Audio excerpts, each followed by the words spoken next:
welcome you to Minute Maid Park. The Houston Astros back home after their longest road trip of the year, a highly successful, perfect 10-0 road trip. But tonight they kick off the first of a 9-game homestand as they play the Tampa Bay Rays in the first of a 3-game series. Astros in first place by a game and a half with a record of 48-25. Hi, everybody. Welcome back to Minute Maid Park. I'm Todd Callis alongside Jeff Blummer. Normally, we're so excited to get back home. It's hard to top what just happened on that last road trip. Yeah, you and I can be excited to get back home because we don't have anything to do with what these guys are doing, but they put up such great numbers on the road. It'll be interesting if it transforms back here at home. In our Toyota Time to Play, let's take a look at some of the highlights from that road trip. Yeah, we will have a blast looking back at some of these because they were blasting the ball all over the ballpark no matter where they were. For whatever reason, that gray uniform really gets these guys going. Maybe it's some of the ballparks they were in. They loved hitting at Arlington the last couple of years. They continue to do so, and they were doing it with damage. Everybody getting in on the act. We've got a lot of streaks on the line as far as hitters are concerned. We also have a lot of guys throughout this lineup, 1 through 9, doing a very good job. And A.J. Hinch did a great job throughout this road trip also, giving some of these key guys days off, mainly because they've got a guy like Marwin in there.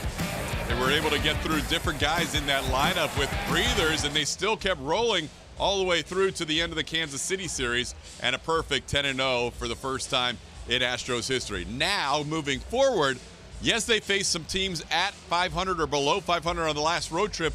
That's not going to change for a while. No, it's not going to change for a while, and these guys are going to have to take advantage of it. I know a lot of people outside of Houston are going to say, well, they do have an easy schedule. That's why they're winning. But you know what? Every other team in the American League gets to play a similar schedule. It just stacks up perfectly for the Astros after a tough stretch against some #1 teams. Now they get to take advantage of some of these weaker teams. So the homestand kicks off right around the corner. Garrett Cole will be on the mound for the Houston Astros, and they'll face Ryan Stanek as the opening starter for the Tampa Bay Rays. We'll have more after this on a Monday night.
That is brought to you by Southwest Airlines. Low fares, no hidden fees.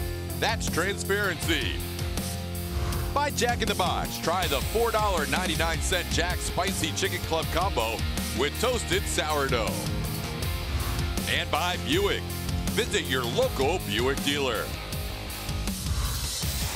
Big announcement today from the Houston Astros with a press conference prior to the game. Julia Morales will swing by to tell us what the news was about.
Road trip, and the players on first order of business for them today was to head to a press conference the Astros were holding. Jim Crane and Jeff Luhnow, players, AJ Hinch supporting the GM. Jim Crane announced today that Jeff Luhnow has been promoted to the Director of Baseball Operations, will also hold the title of General Manager, and a contract extension for him through 2023. Jeff spent a lot of time thanking a lot of people who gave him the chance and allowed him to build an eventual championship team. He said that was a tough road to get where we were last year, but this one's going to be tougher this year, and he promises that he's going to do whatever he can to maintain it. He also said that he was going to try to continue to seek advantages for this club. Small advantages go a long way for this team, but they're going to continue to keep the secrets like they always do. That is because they want to be the best on the field. So a big day for the Luhnow family, and congratulations to them, but the players in full support, as some of these guys, Josh Reddick, Alex Bregman, wouldn't be here without Jeff Luhnow picking them or signing them to be a part of the Astros club. So a good day for the Astros franchise, guys. Yes, it was, Julia, and we're going to have Jeff Luhnow with his new title and new contract extension in our booth in the fourth inning of tonight's broadcast, as the Astros take on the Tampa Bay Rays to kick off a 9-game homestand, and they will start things off with Garrett Cole on the mound. It's always a good thing when you have Garrett Cole on the mound. 14 starts, that ERA at 2.40. That highlighted number is 130 strikeouts, which leads the American League. He's done a very good job in the strikeout department, really getting heavy on that four-seam fastball, and has a very good breaking ball to go with it. Should be interesting to see how he goes about business against the Tampa Bay Rays. They are hitting .212 against the breaking ball. Here is how the Rays will line things up against Garrett Cole today. Matt Duffy's been their best hitter for the last month or so. He's at third base leading things off. Jake Bowers, a rookie first baseman, bats second. Wilson Ramos behind the plate hitting third. CJ Cron is DHing tonight. Joey Wendell at second base hits fifth. Willie Adames plays shortstop and bats sixth. Malik Smith is in center field. The former Astro Carlos Gomez is in right field, and Johnny Field is the left fielder batting ninth. Tampa Bay coming in having lost 3 of 4 against the New York Yankees. They have played much better baseball this year against teams below 500 than teams above 500. That's been a big line of demarcation in their season. And now they're in the midst of playing a lot of solid teams. They had the Yankees in that 4-game series, now the Astros, then back to the Yankees, the Nationals, and the Astros once again. Tampa Bay 21-9 against teams below 500, 12-29 against teams 500 or better. So the Astros coming off a perfect 10, a 10-0 road trip, riding an 11-game winning streak, and we are underway on a Monday night with Garrett Cole delivering to Duffy, who sends one to center field. Pretty well hit. Tony Kemp going back on it, though, and will have room and make the play for the first out of the game. Duffy swinging at the first pitch, sends it to the warning track in center.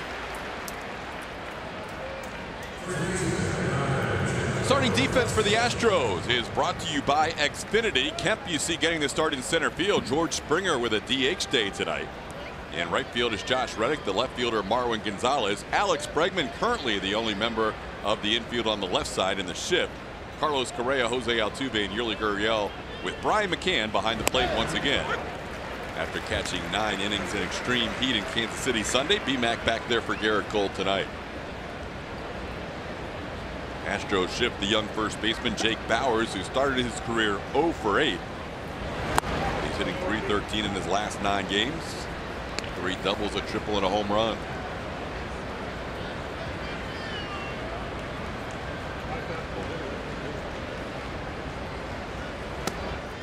Some of these Rays faced Garrett Cole when he was back in the National League. Matt Duffy, Carlos Gomez, Wilson Ramos all have at bats against him, but he's pitching a little differently than he did as a member of the Pirates.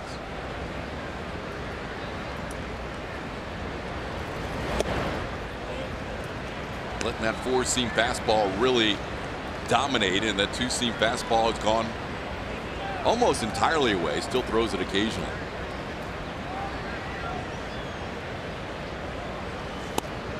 And it's that pitch, the high fastball, that people are having a tough time catching up with this year. He's not afraid to get in the zone with it either. Our MD Anderson strike zone, you can see that pitch catching the top portion of the zone, and that's another thing with that 4-seam fastball you're able to do. That did not miss by much. In fact, Garrett Cole wanted that one. Brian Knight, the home plate umpire, thought it was a little too low. I think Garrett Cole might be right. MD Anderson strike zone feels the same way. Brian Knight missed it at 98 miles an hour. One thing we have seen with Cole is he has great ride on that fastball, and he can fool an umpire at times because it looks like it's going to dip below the knees, and it just stays right there. Here's Wilson Ramos. Ramos sends one deep to right field, and this ball is gone.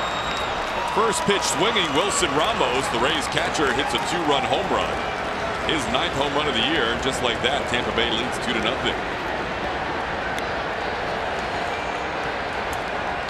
The Rays might be on attack early. Duffy swung at the first pitch.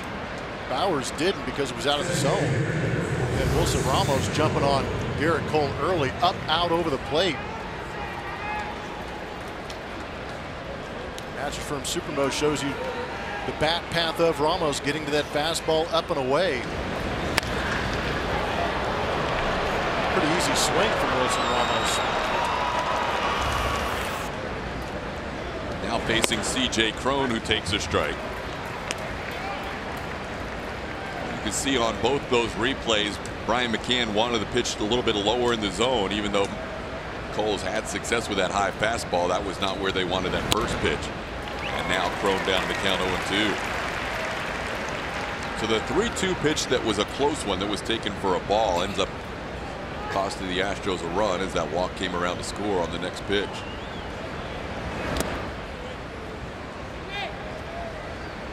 Astros have seen C.J. Cron before in an Angels uniform. This year leads the team in home runs, RBIs, and run scored. But lately it's been a struggle for C.J. Cron. Cole yanked that one outside. It's 2-2.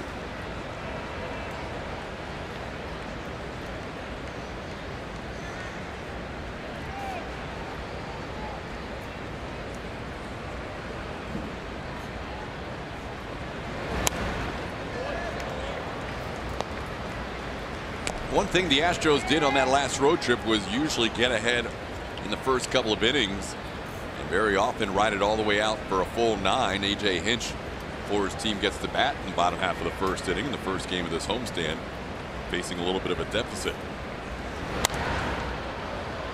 Fights it off and stays 2-2. Pretty good job fighting it off. That's not an easy pitch to get the bat to try and fight off. 97 on the inside corner with 2 strikes.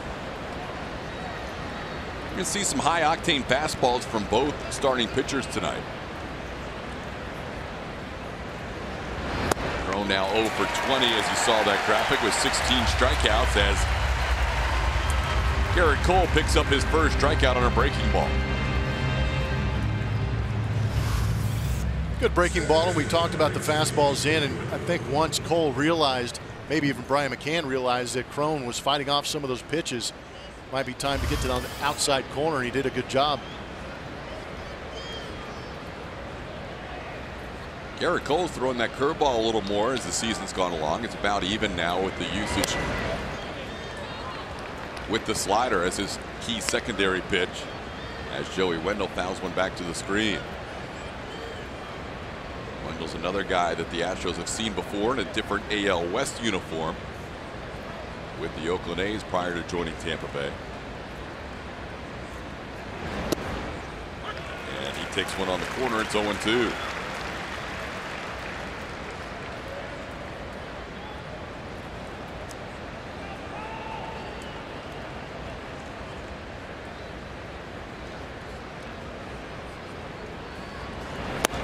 Swing and a miss. Cole comes back after the 2-run home run to strike out C.J. Crone and Joey Wendell to end the first. 2-0 Rays as we head to the bottom half.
Southwest Airlines. George Springer will DH and he'll lead things off, followed by Alex Bregman, Jose Altuve, and Carlos Correa.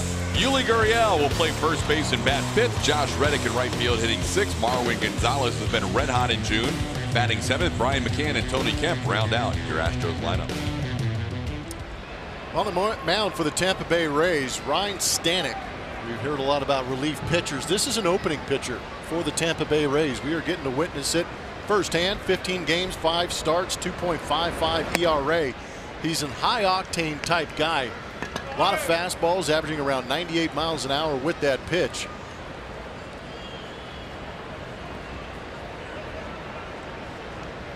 First batter he faces is George Springer. Springer came off the road trip batting .211 for the trip. One of the few Astros that did not put up gaudy numbers during that 10-0 swing through Arlington, Oakland, and also Kansas City.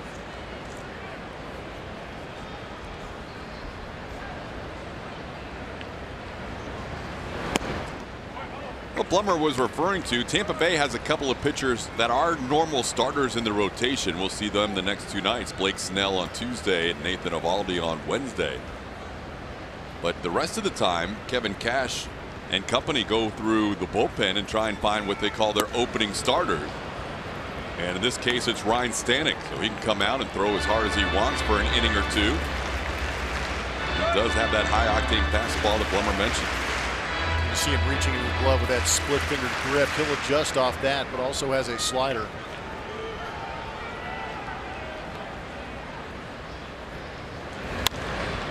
In on the hands of Springer, popped up. Jake Bauers, the first baseman in foul territory, puts it away for out number 1. Time now for No Player Does More, brought to you by HEB. Alex Bregman, he is on a streak of 28 straight games of reaching base safely. A lot of it started with AJ moving him down in the order, asking him to make adjustments to that strike zone.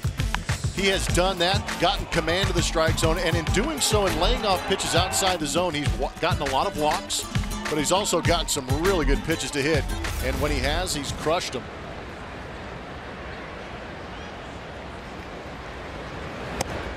Up and into Alex for ball 1.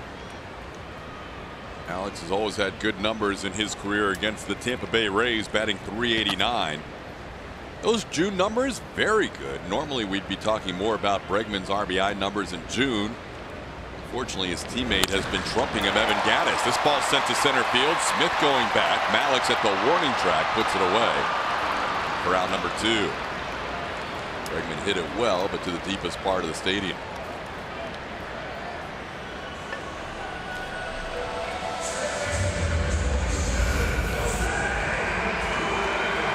Good swing, center cut fastball, 98.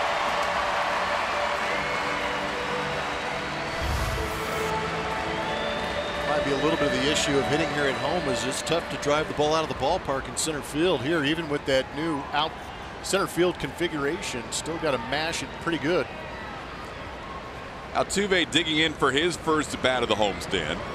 Jose sitting on 99 hits for the season. And he pops one in the air to right field. He got under this. Carlos Gomez is there. And an 8-pitch first inning for Ryan Stanek and the Tampa Bay Rays. It's 2-0 Rays.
Securian Financial. Following the Astros matinee game against the Blue Jays, the movie Sandlot, or The Sandlot, will play on El Grande for all fans in attendance. For tickets and more information, visit astros.com/movie day.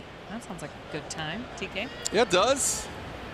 A lot going on here during the homestand for the Houston Astros. They'll be home for 9 and then on the road for a quick 2-city trip. 6 games involved in that one. And then back home for another 10 leading into the All-Star break. We showed you that schedule right before the game started. 19 out of 25 at home going into the break, and not one team right now 500 or better. But Tampa Bay out in front 2-0 on the 2-run home run by Wilson Ramos, and Willy Adames leads things off in the second inning. Adames chops one down the line, and that goes foul. Thomas in his second stint with Tampa Bay was up for 3 days in late May, and now the young infielder getting a chance to play on a regular basis. 8 for 36 in his young career, 1 home run, 3 runs batted in.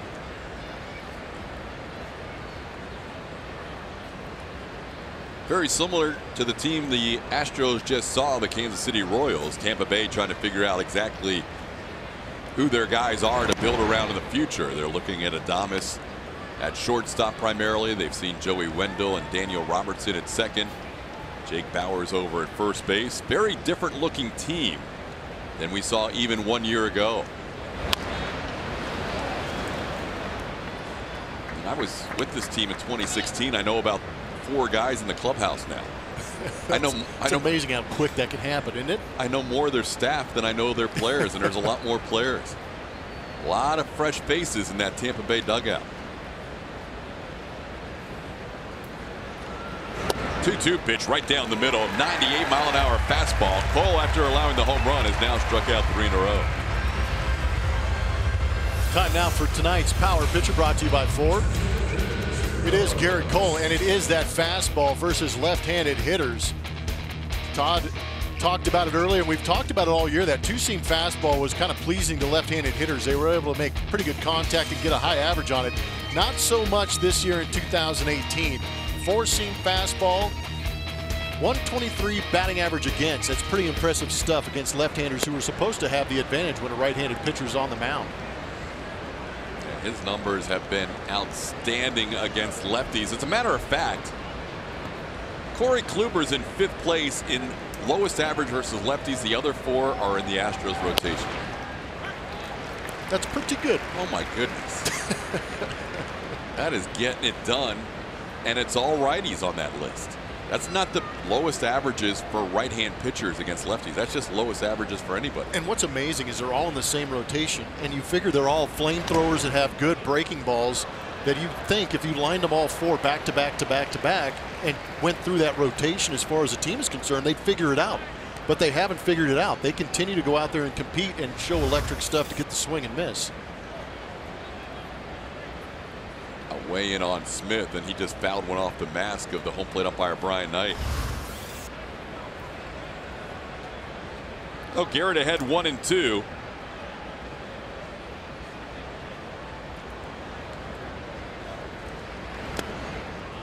Now 1 down and in, and the count goes to 2-2.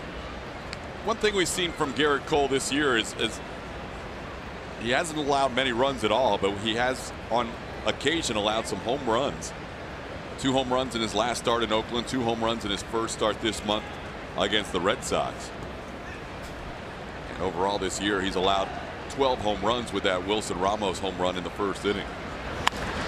Ball goes the other way. That goes hand in hand with elevating pitches and throwing more 4-seam fastballs than 2-seam fastballs, not getting as many ground balls, but a lot more fly ball outs, a lot more strikeouts, and an occasional home run in the mix. Garrett could cross over the 100 innings pitched threshold tonight. He needs 6 1/3 innings for that to happen. 2-2 pitch is a swing and a foul tip caught by McCann. That is 4 in a row sent down by Cole via strikeout.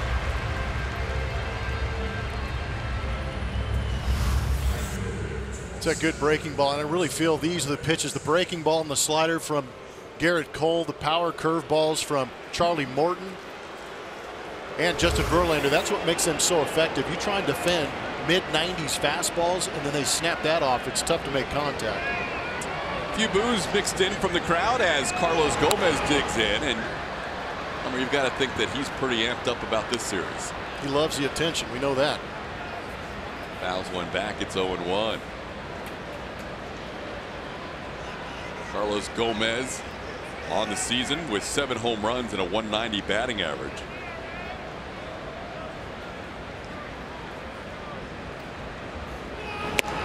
This is the fastball. It's 0-2. He kept his helmet on.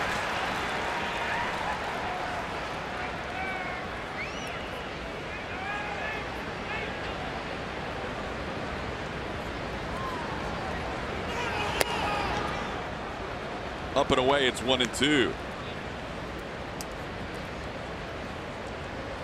Carlos has the best numbers of anybody in this lineup against Garrett Cole. He's 5 for 12 with a triple. Cole ahead of the count, 1-2. Chooses to strike out the side. There we go. Helmet flies. How often did you see that? I remember him.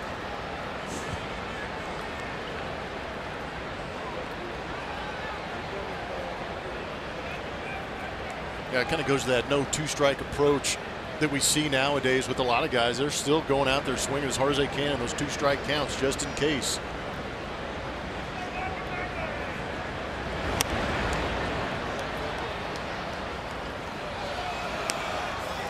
Steady diet of fastballs here with Garrett Cole ahead of the count. See if he gets a better breaking ball over or a slider to that outside corner again. We're seeing with some of these right-handed hitters that fastball firm in on the hands. That's slider away. Yep. But it looked like a ball out of his hand, so Gomez was not tempted to offer at it. Gogo here with Houston in 2015 and 2016. Played in 136 games. Hits that ball hard to left field, and that will be off the base of the fence and come back to Marwin Gonzalez. Carlos Gomez to second, and he is out at second base. Marwin Gonzalez, who made a great throw to gun down Mike Moustakas at home plate yesterday, gets another assist tonight. Oh, by the way, Marwin Gonzalez has an absolute hose.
With a base hit to end the second inning, tried to stretch it to a double, and Marwin Gonzalez threw him out, his former teammate, on a perfect peg to Jose Altuve. So we head to the bottom half of the second inning. Astros down 2-0. And here is what you get sometimes with an opening starter. He only threw 8 pitches in the first inning. Beginning the second inning, there's bullpen action going for Tampa Bay, and has been going since last half inning. The left-hander Johnny Venters warming up for the Rays. So does Stanek only have the first 5 hitters with Josh Reddick due up third? We'll find out. Well, it would be interesting because usually the splits are the other way, and that's why they choose to start these guys, but pretty efficient so far. 9 pitches and 4 outs in this game as Correa grounds out on the first pitch. Time now for the TXU Power Player to watch. You know you're going well when you give the American League Player of the Week the night off. Evan Gattis hit .417 and had 15 runs batted in for the week. He was doing some serious damage and earned every bit of that Player of the Week. I know there's some people out west that might argue with that a little bit in Anaheim, but Evan Gattis earned every bit of that. Well, the Astros apparently are thinking attack fastball early because they are swinging at a lot of first pitches. Well, it's 80% of the time you're going to see that fastball from Stanek, and Evan Gattis, as far as RBIs in a 6-game span, 15 of them. Some guy we know pretty well with 18 twice. Up the middle, right there is Joey Wendles, and went past the mound.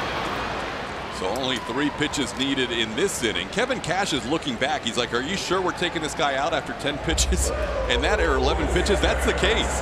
Ryan Stanek's going to leave this game after 11 pitches, retiring all 5 batters he faced, with Josh Reddick due up. So your opening pitcher leaves the game. 7th time this year a Tampa Bay starter has left the game without allowing a hit.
Team 2018 Astros Buddies memberships presented by BBVA Compass are available now for kids 12 and under. Buddies members receive 4 tickets to an Astros regular season game, a backpack, cap, socks, and exclusive opportunities throughout the year for just $25 plus tax.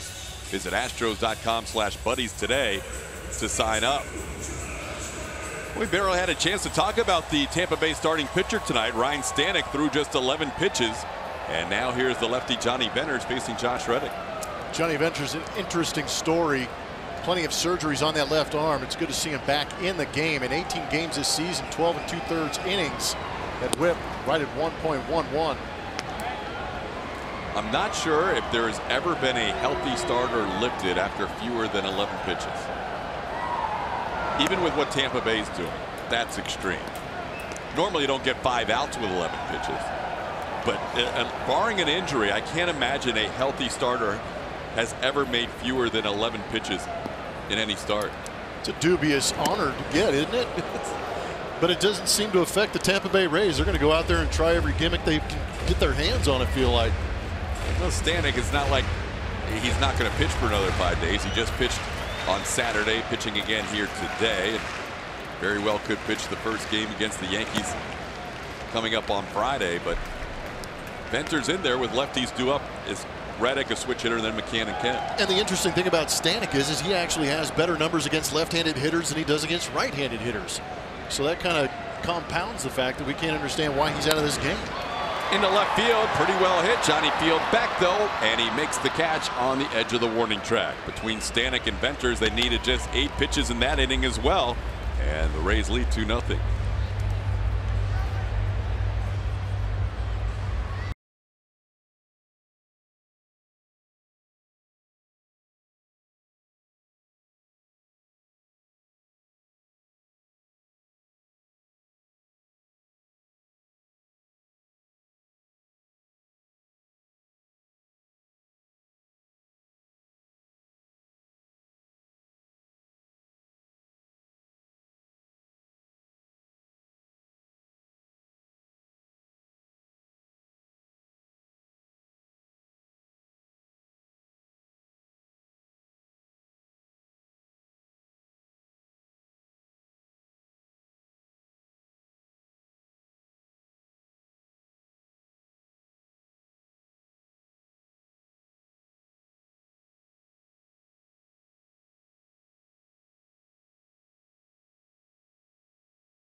Astros have won 11 games in a row, and they are on the brink of history. The longest winning streak in franchise history is back in 2004 and in 1999 when the Astros won 12 in a row.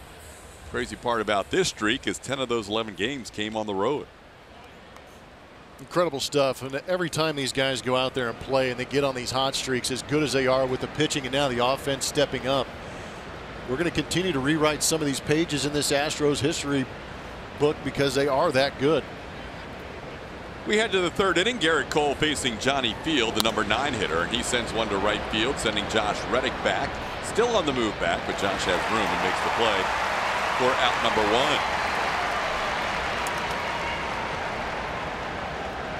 1. It has been not only an 11-game winning streak, but a total domination during this stretch. The Astros more than doubling the opposition in runs scored and more than doubling the opposition in home runs. The ERA below 3 compared to nearly 8 for the teams they played in this 11-game streak. And it sounds crazy, but I expect them to do that against some of the competition they've faced.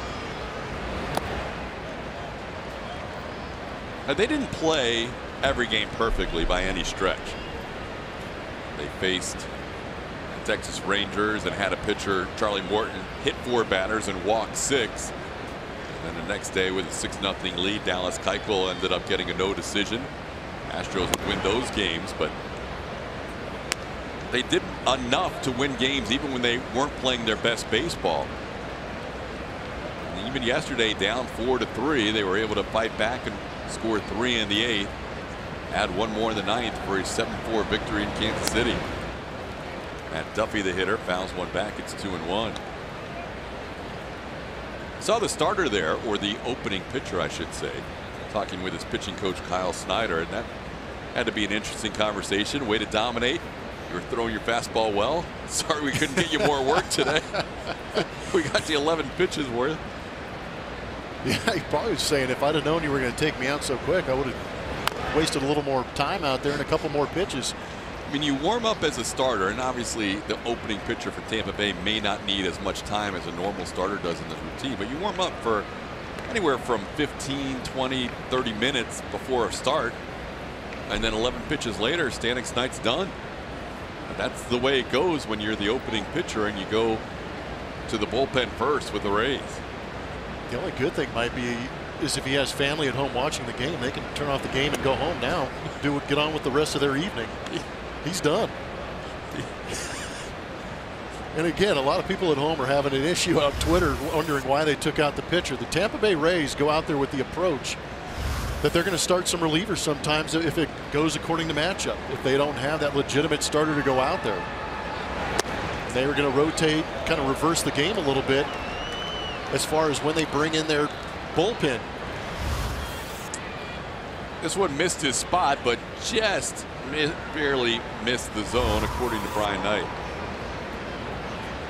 Yeah, those are some good pitches on the edge of the zone. The interesting thing, getting back to the conversation about what they're doing with their bullpen in Tampa Bay, this will be the 3rd day in a row they've done this. Yep. There's going to be some tired arms out there. Well, it works in theory as long as each guy continues to do their job and hand the baton off to the next guy. Where you run into problems is occasionally you'll have your second pitcher who's expected to be a longer pitcher. In this case, the second pitcher was Venters, matching up with the left-hand hitters for the Astros lineup, and the long pitcher tonight is Matt Andriese. Now, if Andriese runs into issues in his first inning, then all of a sudden it kind of throws things out of whack a little bit. Runner on the move, and Jake Bauers fouls one back. Matt Duffy has stolen 3 bases this season. He's been caught 3 times. Bauers walked his first time up. Both times Garrett Cole has walked batters, it's been on a 3-2 pitch, and both times it's been very close. Not getting the calls at the knees on either one.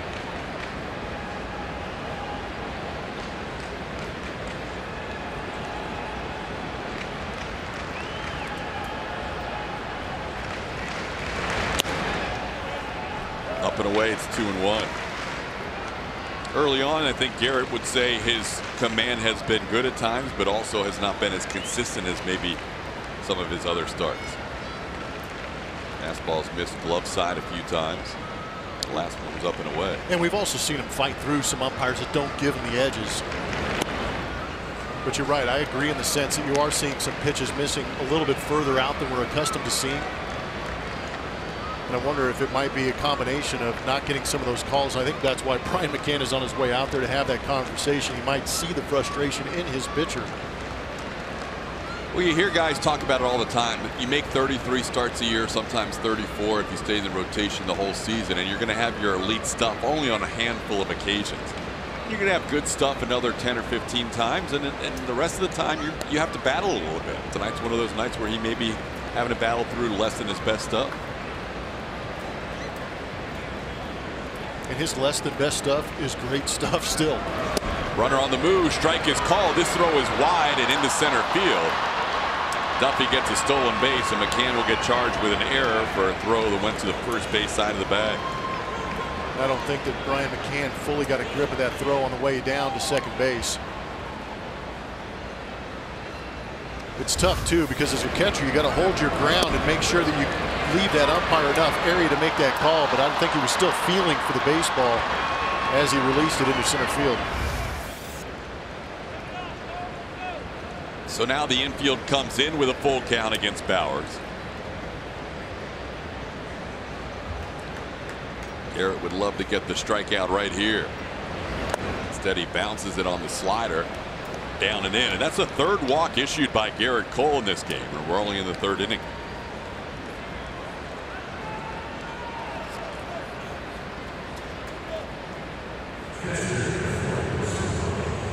That's the most he's allowed in any game this season. He's done it several times. 4 times previously, now 5 times this season where he's allowed 3 walks. Now face Wilson Ramos, who had a 2-run home run against him his last time up.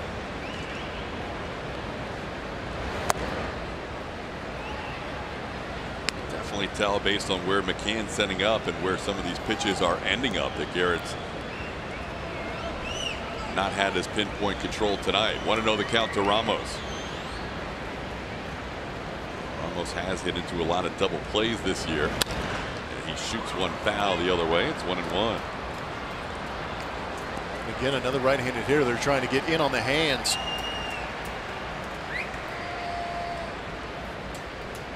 "15 times Wilson Ramos has grounded into a double play. Astros wrapped up their 10th win yesterday with a double play ground ball.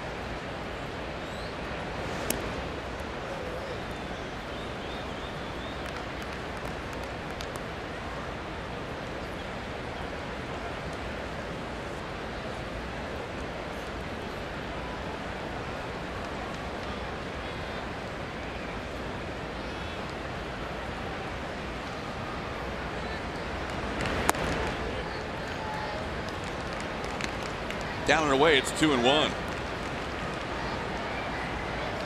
First time ever Garrett Cole has pitched against Tampa Bay in his career.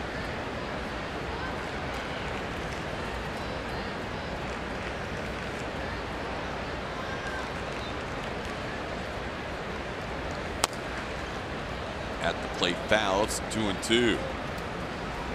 Got Ramos to expand on that one.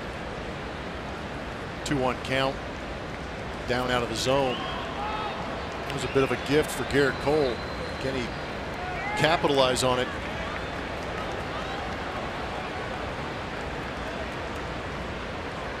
Four strikeouts, 3 walks, couple of hits allowed. That's the line so far for Cole, with the Astros down 2-0 in the third. The third straight full count here.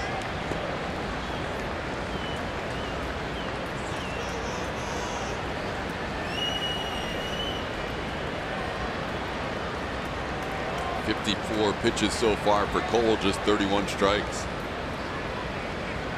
Runner on the move, and that is the 3rd consecutive walk allowed by Garrett Cole, and that matches a career high with 4 walks in a start, and the most he's had as a member of the Astros.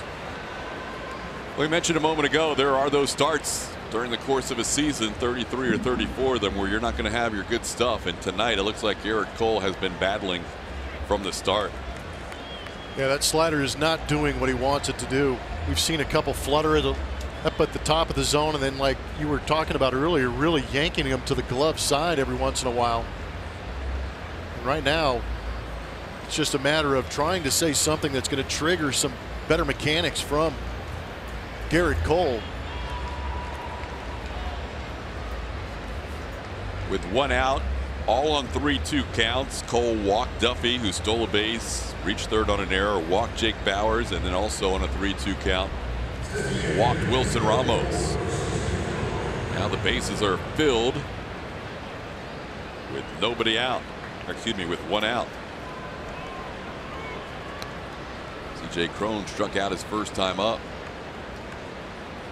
Another good double play candidate, but he has a tendency to lift the baseball and hit a lot of fly balls.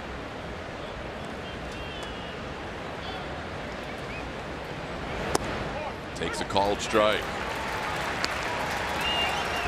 Mentioned Cron struggling right now, and when you're struggling, those pitches always seem to be on the edge. Well, and how about Garrett Cole? He hasn't got too many of those down in the zone right there. It's nice to get that one to lead off this hitter now.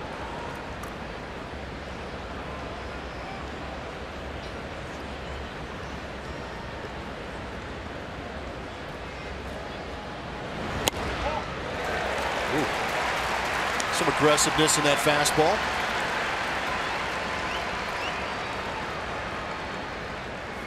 Now Cole ahead 0-2. Astros infield is back, hoping to see a ground ball for a potential double play. Cole thinking 0-2 possible strikeout here, and he misses at 99 up in the zone. It's 1-2. Yeah, he was definitely trying to rush that one past C.J. Cron if he could get up to chase, but he did not. Man.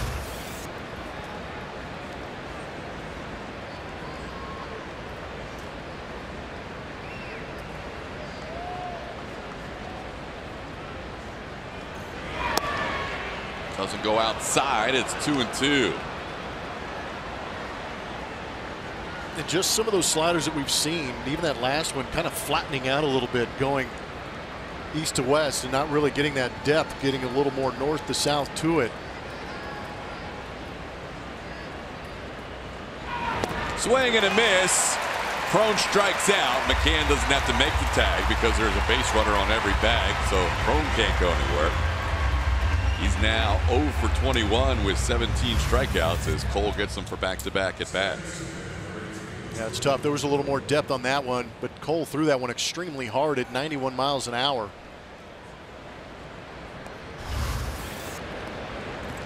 So now Garrett can get through an inning in which he walked 3 if he can get Joey Wendell.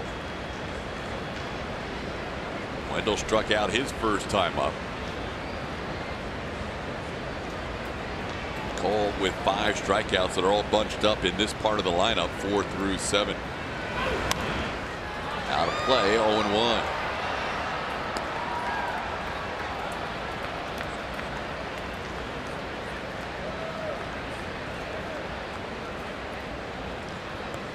Last time Cole walked 4 was a start with the Pirates last September 17th at Cincinnati. It's happened 6 times in his career, but his first as an Astro. 25th pitch of this inning. Misses outside. It's 1-1.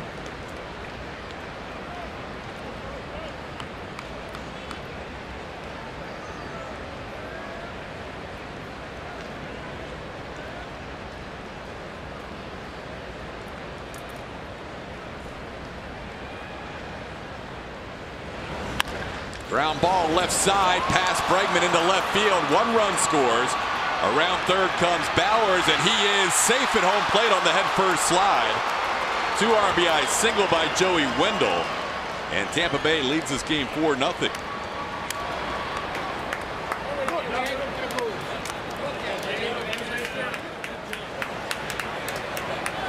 Yeah, Cole's got to be extremely frustrated. I think the reason they went to this fastball, and again, it's up in the zone, and it's a little bit easier to make contact with that pitch when it's kind of elevated in the strike zone. It's just easier to just react and poke it out there. Marwin unable to get that play at home plate, much like we saw, but Adames doing a very good job of directing traffic behind home plate. That was pretty good fundamentally for the on-deck hitter.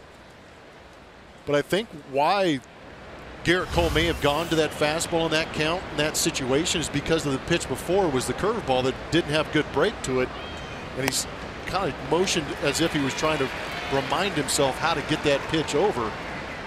It's amazing. We watch him for his first 14 starts, and you almost take it for granted that he has this unbelievable pinpoint command and able to dot up pitches, and seems like he's always been in control. Almost seems like we're watching a different guy tonight who's been unable to land that breaking ball consistently, and the strike and the fastball has been a little hit or miss as well. But you're right, we've been spoiled rotten in watching Garrett Cole through 14 starts. He has 12 quality starts in those 14 previous starts. That is a remarkable number. Today, with 4 runs allowed, will not be a quality start. Trying to get through this third inning. 0-2 count on Adames with 2 outs. Just off the end of the bat. Well, it's just amazing that we are shocked in his last 2 starts. He will now given up at least 4 runs. That's his highest run total so far this year that he's given up in one single game.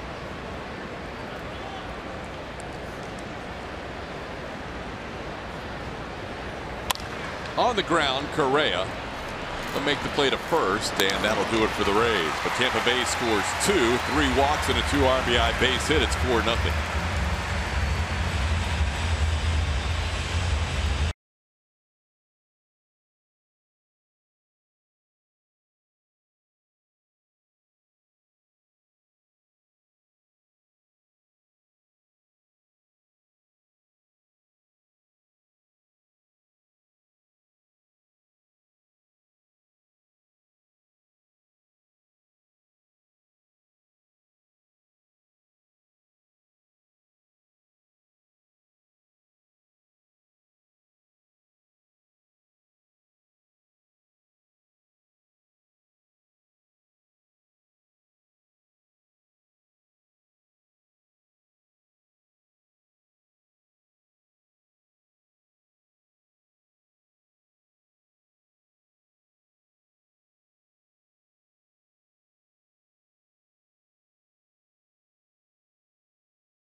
Struggle for Garrett Cole early in this one. Walked 3 in the last inning, allowed a couple of runs, and now the Astros will go to work in the bottom half of the third.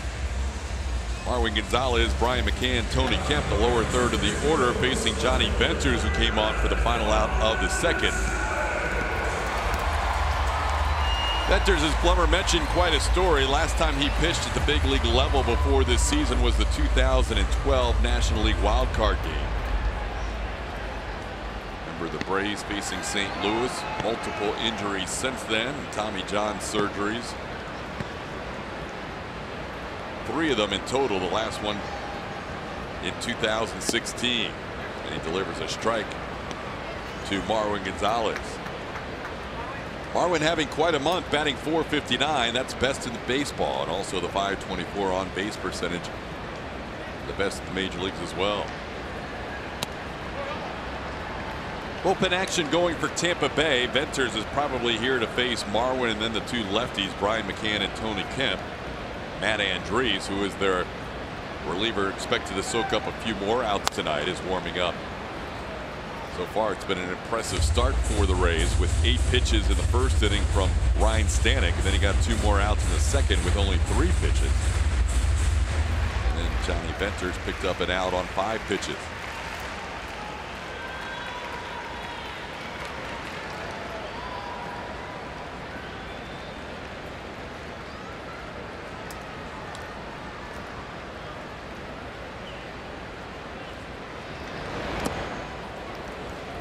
Down and into Marwin, it's 2-2.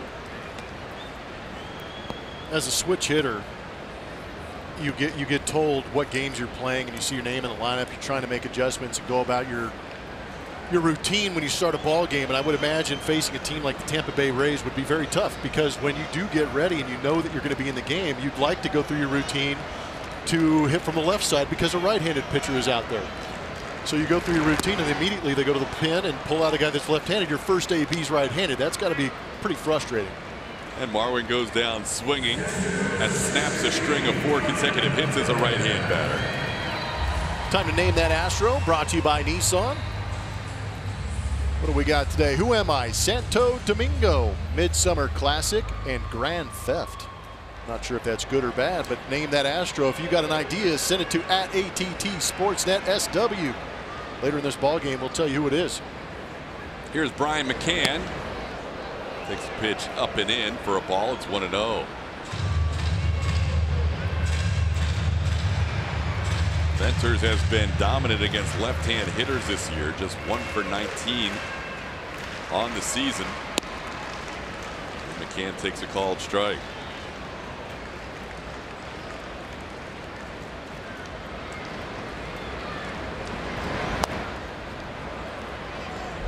McCann was about as happy as anybody for the guy on the mound returning to the big leagues. McCann caught him, Johnny Venters that is, in his major league debut season of 2010, and he was with him in 11, 12, 13 as well. And to be out of the game that long, all of a sudden to see Venters back here at a big league mound, you know that is a big moment for McCann as well. A guy who caught him as a young stud, and now he's seen him go through all these injuries.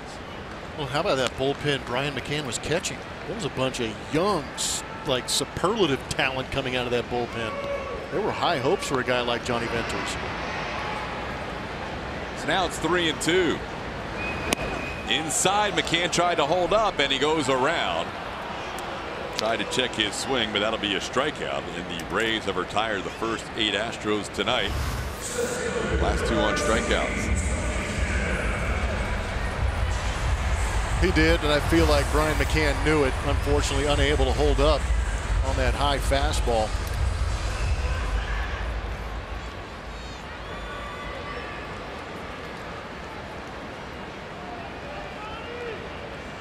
Here's Tony Kemp. Kemp takes a called strike. Next inning, we will have the newly named president of baseball operations and general manager with us in the booth, Jeff Luhnow. Not only had a new title after today, he was promoted and had his contract extended through the 2023 season.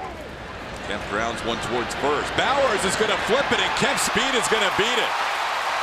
Tony Kemp flying down the line, the first base runner of the game for the Astros on an infield hit. Woo. Tony Kemp was flying. Kind of like a swinging bunt, but Tony Kemp knows he's got a shot if he can just beat Venters there, and he did. Looked like Venters' only chance was going to be to tag him. Yeah, then Tony kind of veered off to the right away from the tag. It's kind of fun to watch. So after facing that left-handed portion of the lineup, Venters' night will be done. He faces 4 batters, retires 3 of them. The Astros finally have a base runner in Tony Kemp. And we'll come back with a new pitcher after this.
Superhero Lithos comic poster. For more information and tickets, visit astros.com/promotions.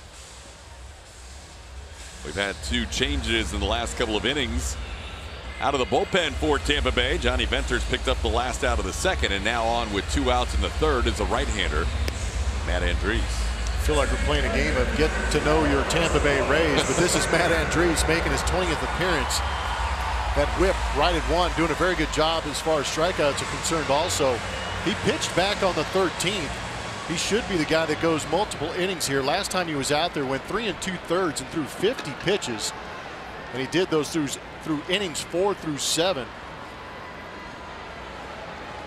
He'll be the long guy tonight for Tampa Bay as he faces the top of the lineup, George Springer. Springer popped up against the opening pitcher, Ryan Stanek, his first time up. So Stanek, Johnny Venters, and now Matt Andriese as we play in the third. George takes one inside for ball 1. Yeah, you see that fastball, 92-93. Has a changeup, curveball, and a slider.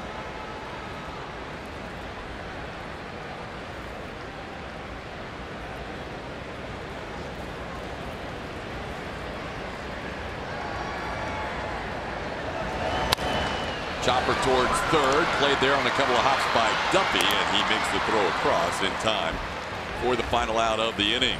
We'll be joined by Jeff Luhnow when we come back in this 4-0 game in the fourth.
Astros 4-0. We are pleased to be joined by Jeff Luhnow.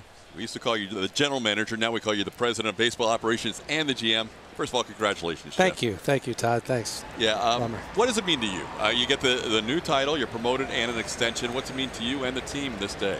Well, for me, it means some recognition for our front office. We have a lot of people. I happen to be the person out front, but there's so many good people, analysts, scouts, player development, coaches, everybody that work so hard to develop these players and keep them competitive, keep our team competitive. And they've done a tremendous job. And I think knowing that I'm going to be around for a few years gives us a little bit of continuity and a recognition for the work that's been done. New title, new responsibilities. Anything on your plate as we speak? Get on the job running? Well, you know, we were going to wear grays today to keep the mojo going, and I'm not sure what happened. Yeah, because this game's not going the way we were kind of hoping. But, you know, this team's in good shape. We have a really strong roster, and we have a really strong farm system, which puts us in a good position going into the middle of the summer. If we need to make a move, we're going to have the ability to make it. But the reality is we've got a pretty strong team, and this is a team that should make the playoffs and hopefully do some damage again. Two-hopper to Yuli Gurriel, who will take it himself. Jeff, we have watched Garrett Cole pitch and been amazed by his consistency all year. This is one of the ones we've seen him struggle a little bit. For you to get a Garrett Cole and a Justin Verlander in the span of the last year and really still have the prospects you have, that's got to be something you maybe were hoping you could accomplish, but weren't sure if you could get it done. Yeah, you're right. We gave up some good players to get both those guys, but we still maintained the quality of our system and the depth. And we can't promote them all, so at some point you gotta move them out. But to be able to pick up 2 guys that are literally aces and put them right at the top of the rotation, you got to remember we were already a 100-win team before we acquired Justin Verlander, and then you add on top of that Garrett Cole, and we didn't have many subtractions, and the guys in the bullpen. You know, this team is well poised to repeat as division titles. No, that was one of the funny things. We actually talked about it before the broadcast. 2017 compares very favorably to 2018. Which one would you take? And I said 2018 in a heartbeat because of the additions you said to the rotation. And you kind of hinted that July is coming. We all know what July 31st means. Without getting too specific, is there anything that you would like to address? Well, I think the area that we talk about the most is the bullpen, just because at this point Tony Sips pitched really well, but we only have one lefty. We could probably use another guy to get lefties out as a weapon in the postseason. But I got to tell you, I really like our bullpen right now. And you know, with Rondon and Giles and Davinsky and Harris and McHugh, I mean, it goes on. And Sip's been pitching well, and you know, Joe Smith when he comes back. So I really do think this team is well poised to make a deep run. Now, if the right player comes available for the right cost, certainly we're going to look at it. You did a remarkable job getting this thing turned around from all the losing seasons of 100 or more. Is it even more daunting to try and stay on top now than maybe even flipping the whole thing around? It is, and it's a great question. Getting from a 100-loss team to winning the World Series was you know, it took us 6 years, and it took a lot. Keeping us at this level is the next challenge, and I'm so excited about it because the way baseball is structured, if you're good, you get penalized for being good because they want the teams that are not so good to become good. And so we have our work cut out for us, but I think we're poised to do a nice job here, and that's why consistency in the front office and with the coaching staff and our whole group, our ownership group has been great, is going to give us the best shot of doing that. No, you guys have done a phenomenal job. It's funny that we actually went through Kansas City, where 3 years ago they won that World Championship. It didn't have the depth created much like you do here in Houston. You hinted at the home road splits. Is the answer just putting them in gray uniforms here at Minute Maid? We'll see. I think the answer is coming back tonight and winning this game late. Jeff, thank you so much. Congratulations again. We appreciate it. No, great stuff. Thanks for coming on. Appreciate everything, man. Jeff Luhnow with us in the top half of the 4th inning, and the Astros trail 4-0.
Time to check out today's Chevy Strohfall. We're on Twitter at ATT Sportsnet SW. What's your favorite Astros play from the road trip? We're going to go all the way back to Arlington. Astros got the go-ahead run on a balk. That was interesting. AJ Hinch coming run out of the dugout there. Or was it Marisnik's double play? How about Evan Gattis with the grand slam, second of his career, or Lance McCullers with a nice defensive play yesterday in the first inning, helping himself get out of that jam early. Vote will tell you who wins later in the broadcast.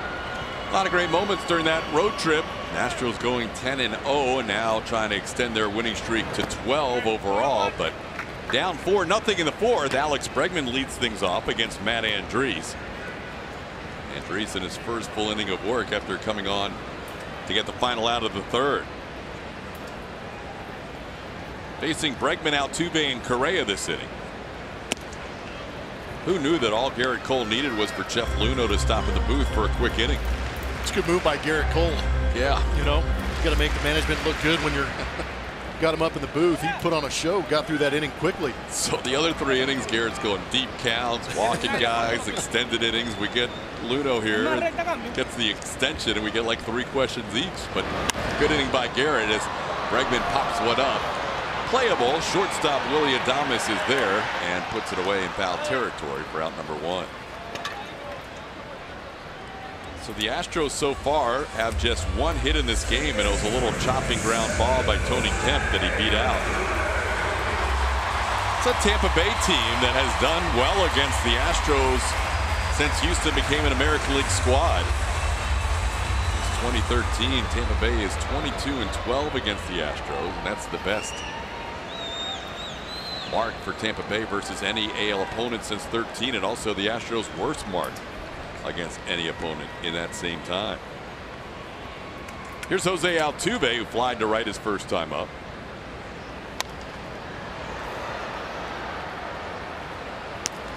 Coming into this series, you thought Garrett Cole, Justin Verlander, Charlie Morton, pretty good chance against Tampa Bay. And while the Rays haven't lost a season series to the Astros since 08, still plenty to go in this game, but Tampa Bay leading early 4-0.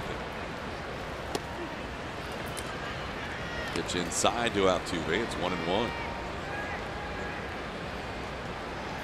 Jose, a 5-game hitting streak, batting .353 during the stretch.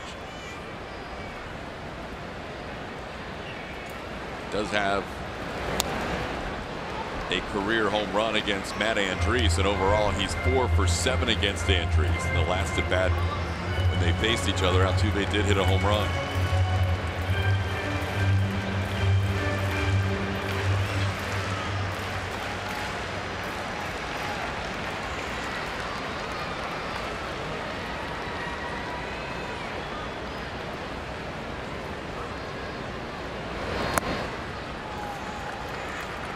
In the dirt, 2-2.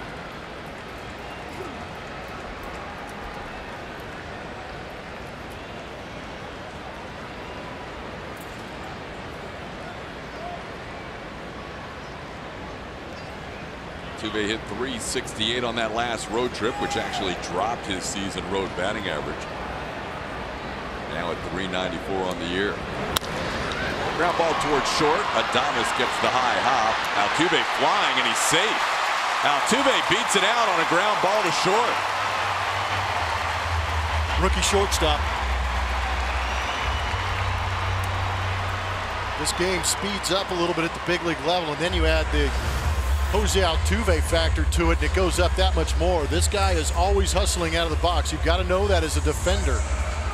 You could see Adames sit back, had kind of a funky hop, but he got stuck flat-footed. Really couldn't put much on that baseball, and Altuve blew right past it.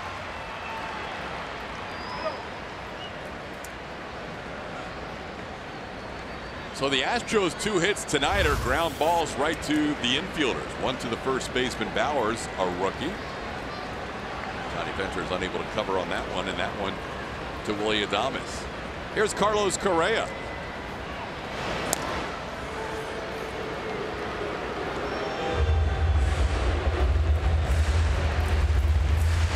We had Mr. Luhnow up in the booth, and Garrett Cole went 1-2-3. Tell you what, a big swing right here. We might have to ask Mr. Luhnow to come back. Astros could use something offensively. A couple of infield hits. Now Altuve on first. Nobody's reached second base yet in this game.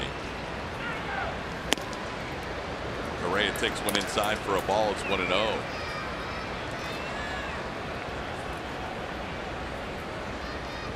Correa coming off a really good road trip. didn't play in the 4 games in Texas against the Rangers, but in the other 6 games went 9 for 25, 4 walks, 3 home runs, and 8 runs batted in.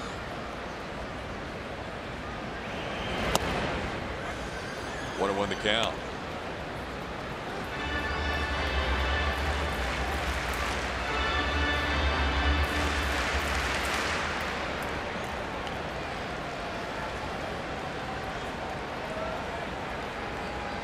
Correa also has a career home run against Matt Andrees. He's 2 for 4 with a home run.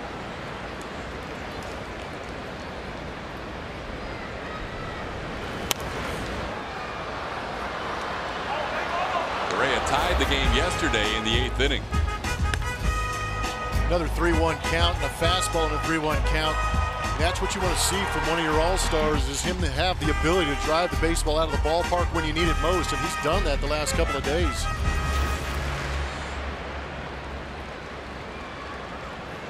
Down the count here, 1 and 2.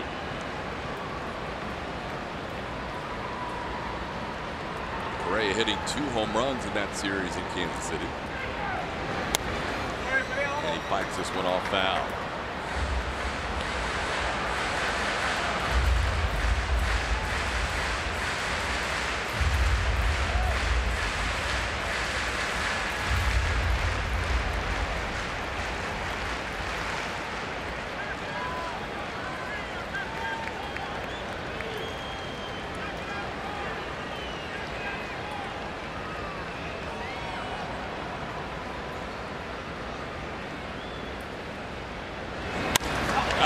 Ripped into center field for a base hit. Altuve will go first to third. Correa's thinking about second base. Safe.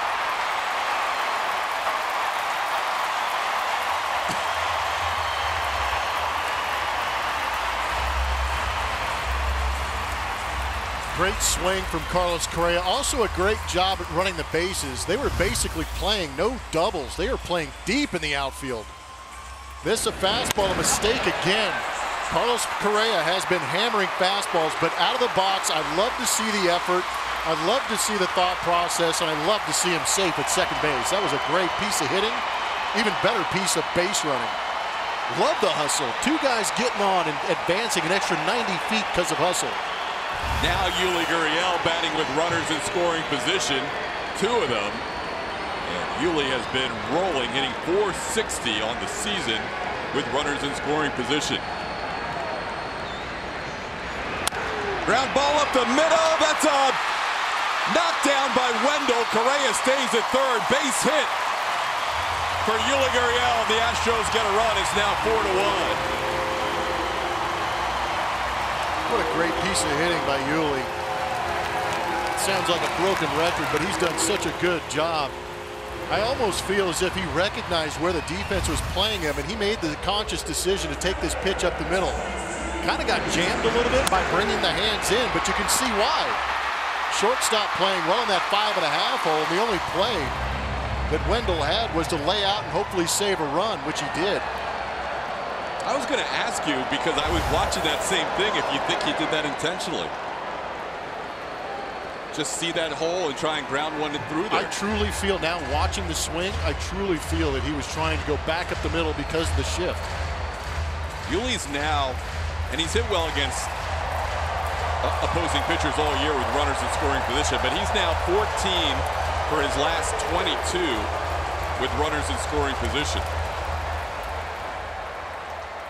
He's talking about it right there with that Alex Cintron. He was talking about, the mentality was, I was going to stay as far up the middle as I could, and that's the motion he's given with that. Bring the knob through early, fight it off, stay up the middle. But as much as we've seen from Yuli Gurriel over the last couple of years, we know that he is very good at hitting the baseball back up the middle. Now batting with runners on first and third and 1 out is Josh Reddick in a 4-1 game. Hustle single by Jose Altuve. Hustle double by Carlos Correa. Infield hit by Yuli Gurriel, and now Reddick, who lined out to left his first time up. Takes a pitch inside for a ball. All the road and home issues the Astros have had, this is one guy who loves hitting it home. No doubt. Not many Astros have better numbers here at Minute Maid Park, but Josh Reddick certainly has the last 2 seasons. That pitch misses. It's 2-0.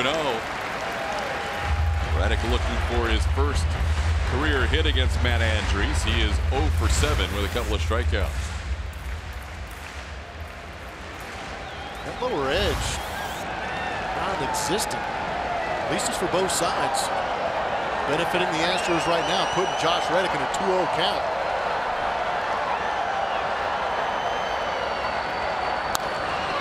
Ball lifted into center field. Malik Smith will be there. Correa tags at third. Yuli tags at first. Yuli a bluff. Sacrifice fly by Reddick. And now it's a 4-2 game. Good job by Josh. Elevate to the outfield. Give your team a chance to score that runner from third. Less than 2 outs. So often we've seen that double play end innings for the Houston Astros. And Josh did an excellent job of elevating to the outfield. Oh, Reddick picks up his 20th RBI of the season. And Marwin Gonzalez will bat. Marwin struck out as a right-hand hitter his first time up.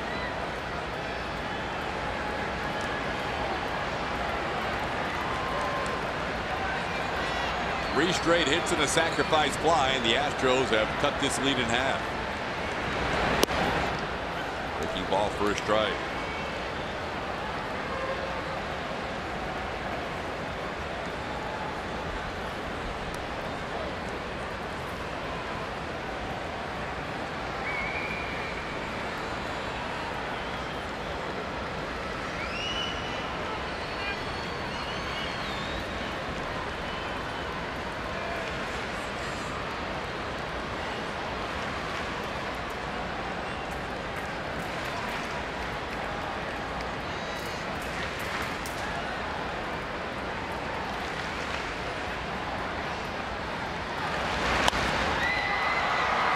Fouled, headed towards the stands, and that ball is going to bounce just in between the stands and the foul line for strike number 2.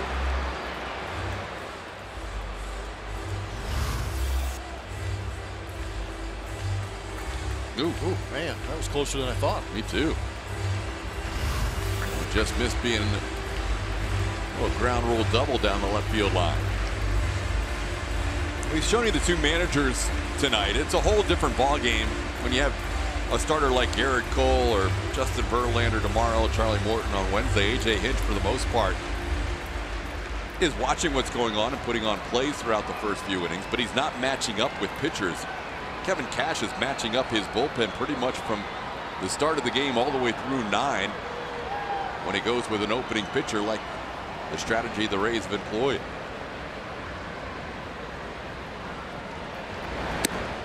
Fastball up high to Marwin. It's 1-2.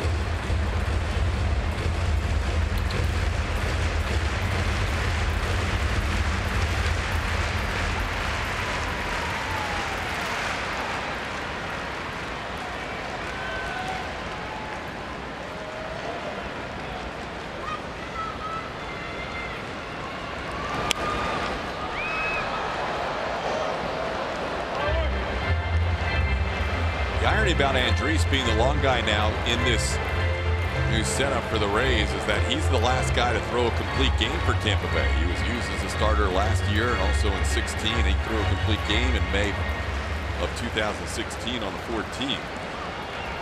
Now he's kind of their long guy in this bullpen. He might end up being a trivia question here in the next couple of years.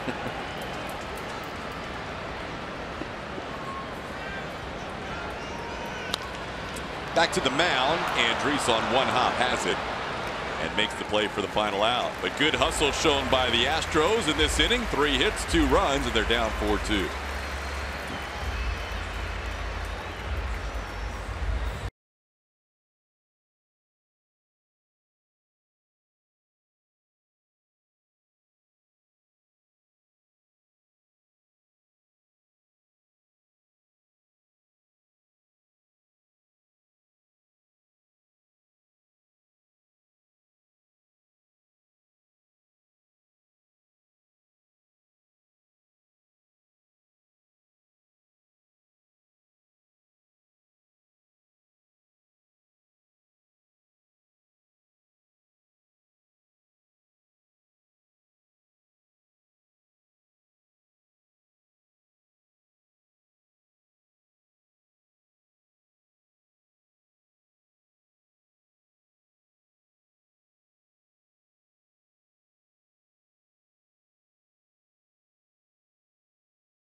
In a few sections, I am with the B-Rob Strong crew tonight.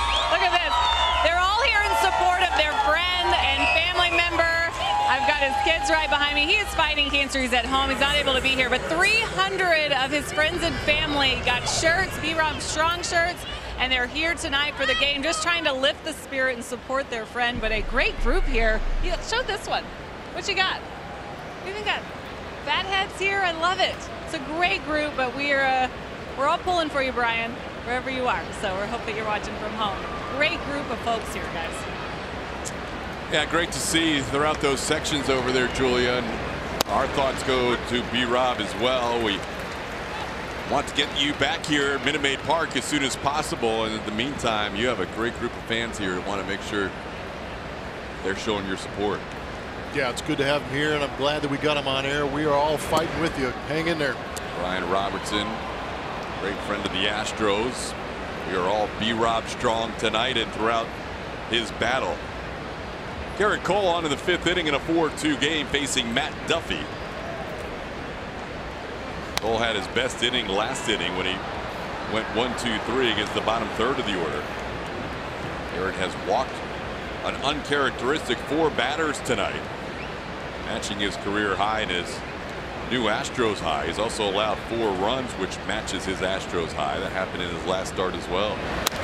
On the ground towards Altuve, and Altuve on 3 hops retires Matt Duffy for out number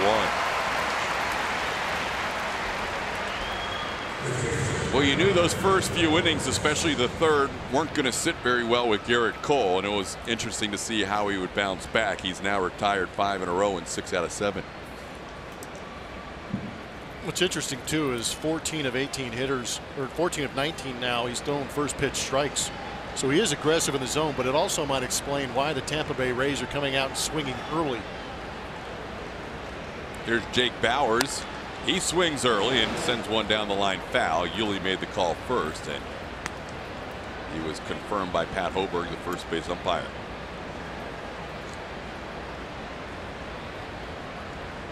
Bauers may have broken his bat on that swing. Last year at this time, we saw a whole different Tampa Bay team at first base. Logan Morrison, he was not retained in the offseason.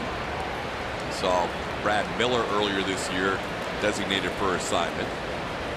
Starting third baseman last year, and face of the franchise Evan Longoria traded to San Francisco. Steven Souza Jr. traded to Arizona. All-star DH Corey Dickerson let go, picked up by the Pirates. Jake Odorizzi traded to Minnesota, and this year their closer Alex Colomé traded to Seattle. So this is almost an entirely new team from the one the Astros saw with Tampa Bay last year. Now guys like Bauers and Wendell and Adames and Smith, Johnny Field getting a chance to show what they can do at the big league level. Swinging a foul tip caught by McCann, and Bauers is a strikeout victim. That's now 6 for Garrett Cole. This week on Astros Bases Loaded, we take a look at the dynamic that Jeff Bagwell brings to the broadcast booth when he joins myself and Todd. Evan Gattis talks about hitting the high ones, and Mike Stanton breaks down the balk call that scored the winning run against the Rangers. Also, you've got AJ Hinch, who flips the script on Julia in their weekly interview. All that and more on Astros Bases Loaded after the game, only on AT&T Sportsnet. Cole started out Wilson Ramos with a breaking ball there, curveball. Ramos, if you remember back in the first inning, hit a first pitch fastball over the wall in right field. Gets him swinging there. It's 1-1. Ramos has also walked. All 4 walks tonight by Cole have been on 3-2 counts. It's not like he has been walking hitters on 4 or 5 pitches in an at bat, but nonetheless 4 walks is very unusual to see. It's 2-1. Well, 4 walks. He's had 4 3-ball counts in this ball game. There you go.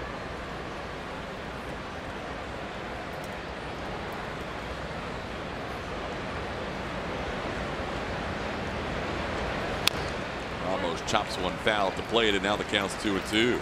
Yeah, you've been talking about the turnover in this roster and how young the Tampa Bay Rays are, yet they are in 3rd place in the American League East. They're still going out there and competing. Not sure what that says about the Toronto Blue Jays and Baltimore Orioles, but you got to give these guys credit. I played on a young team too in Montreal when I was coming up, and you go out there and fight like crazy, but it's also an understanding that it's an opportunity to get out there and compete against the best. Chopped high in the air. Cole behind the mound will make a sidearm throw on the money. Ramos retired for the final out of the inning. That's now 7 in a row sent down by Cole. We are halfway home. The Astros trailing 4-2.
Brought to you by Rooms to Go. When it's time to decorate, Rooms to Go makes it easy and fast, all at great low prices.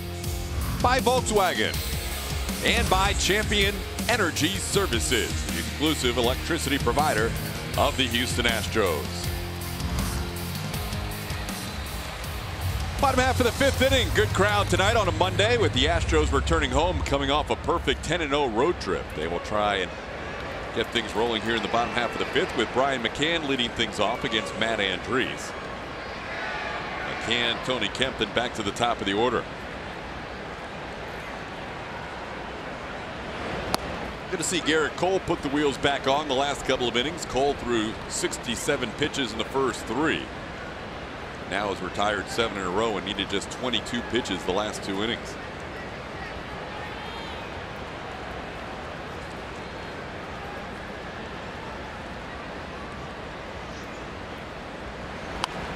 McCann fouls one back. Brian down in the count 0-2. Andriese picked up the final out of the 3rd inning, now in his 2nd full inning of work as he begins the 5th. Ryan Stanek for an inning and 2/3 only needed 11 pitches to get 5 outs.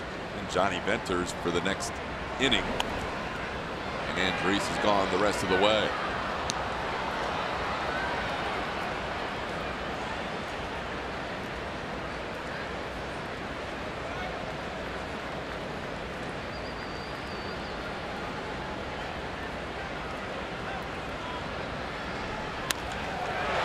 McCann hammers one to right, coming on Gomez, and he makes the play.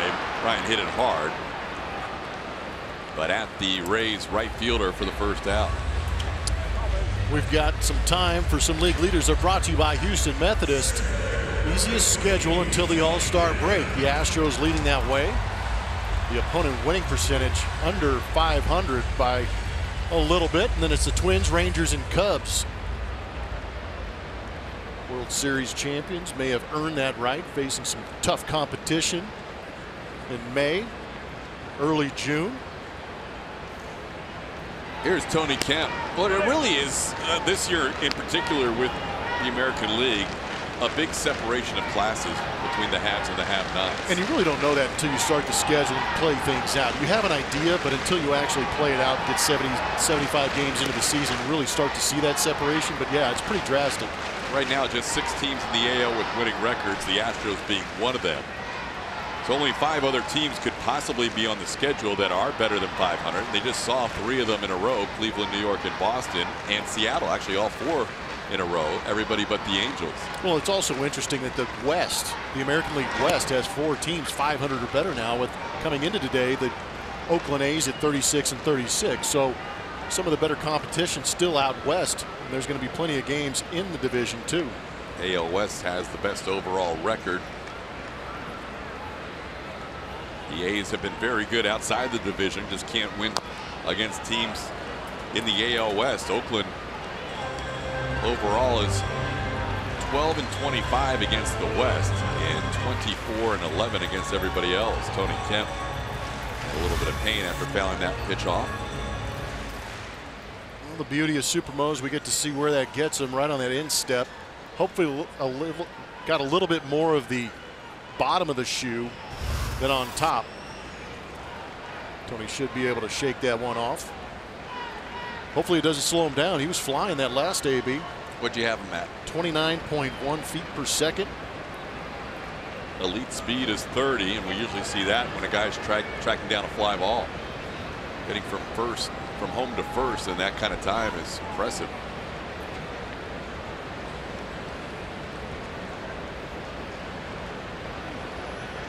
What do we got? Equipment failure? Lose something from the bottom of his shoe when he fouled one off? That'd be interesting if a spike fell off. Maybe that was the case. Losing some teeth out of the bottom of his shoes.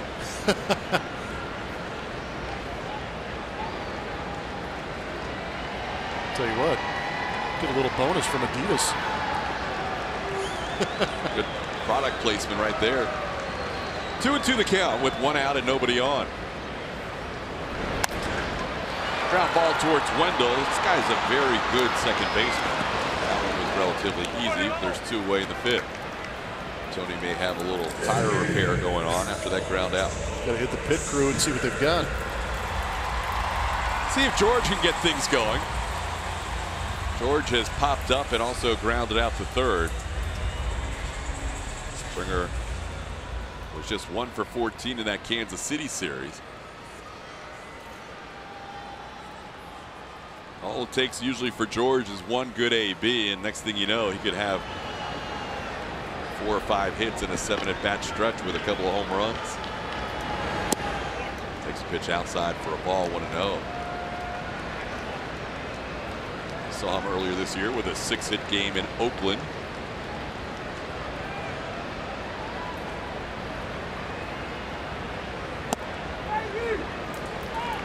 And Andriese behind Springer, 2-0. Springer was the first batter Andriese faced in this game as he came on with 2 outs in the 3rd inning.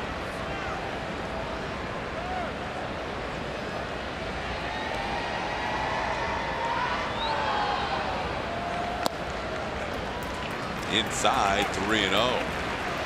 Alex Bregman waits on deck.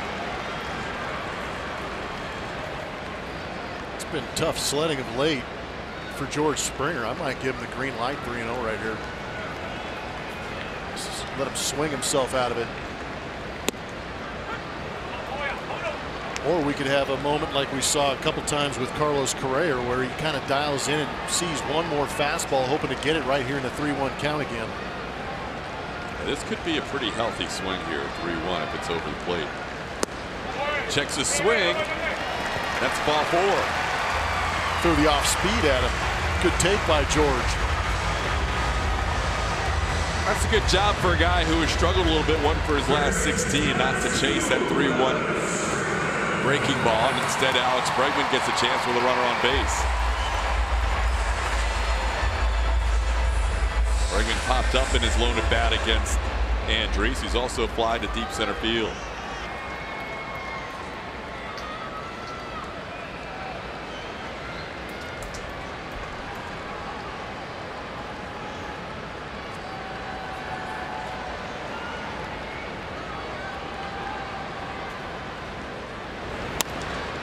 Other way, pretty good distance, but foul.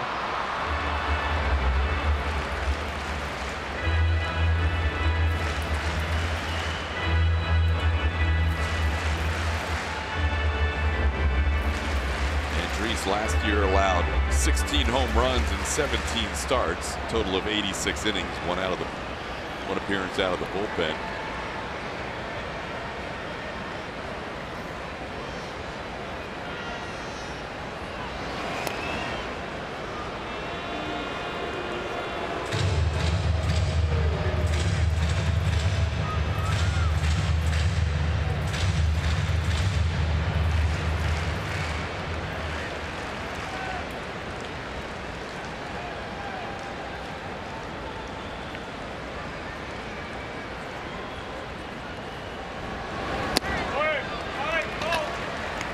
One on the count.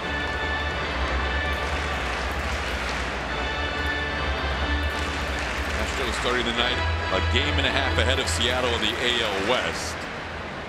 Mariners are 22-7 in their last 29 games. A night off tonight for Seattle, so the Astros will either be 1 or 2 games ahead at the end of the night. 1-1 pitch is just off. It's 2-1. Man, that's a good take. 1-1 count. Got a good slider down. See the standings. The Angels have started to fall back a little bit. They're 9.5 back and 8 behind Seattle.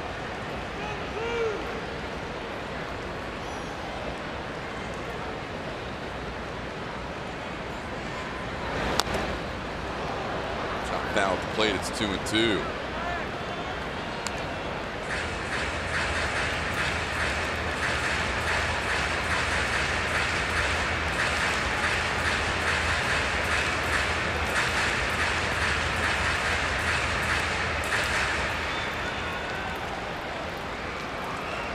Got to be very hard for Kevin Cash to manage a team where he's got to basically have 2 guys when he's going on bullpen days and on days other than when Blake Snell or Nathan Eovaldi are throwing. You've got to be careful on how you use your bullpen because you need somebody to start a game. It is the most bizarre thing. Swing and a miss. Andres able to strike out Bregman to get through the 5th inning. So the Rays lead the Astros through 5. The score is 4-2.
And here comes that 3-2 pitch. He got it.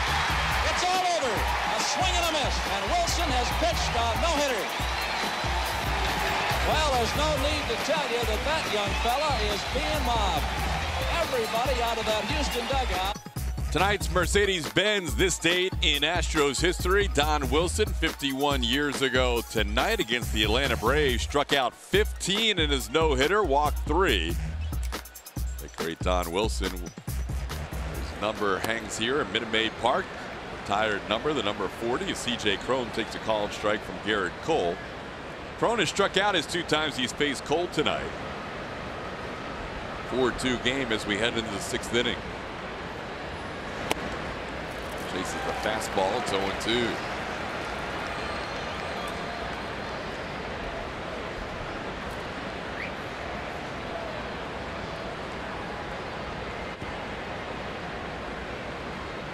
Breaking ball grounded towards third. Backhanded Bregman from foul territory. Out at first base. He's done it again. Alex Bregman makes that play from foul territory as well as anybody. C.J. Cron can't buy a hit, but he picked on the wrong guy at third base, trying to yank this base hit down the third base line. We have seen it all year long. Alex Bregman doing a great job moving to his right and throwing back across his body. He has such an unbelievable feel on the field when he's in that position as far as arm strength and direction. Truly impressive to watch him make that play. That used to be the Manny Machado play, but we have to rename it now that Manny's at short. Yeah, it's now the A-Breg. Bregman has done that at least a half dozen times, and that might be conservative. I was going to say, it feels like more, doesn't it? Swing and a miss, it's 0-2. He did it to Machado. He Machado'd Machado? He did. Now Cole ahead 0-2 on Joey Wendell. Wendell had a big hit against Garrett his last time up. Bases loaded, 2 outs, and chopped a single through the left side of the infield. Called third strike. Fastball at 97 freezes Wendell. That's 7 strikeouts for Cole and 2 outs in the 6th. He is now retired 9 in a row since that hit by Joey. Well, he's getting the command back in, or he's just getting a little more love than he got earlier in the ball game. But that pitch in a good spot.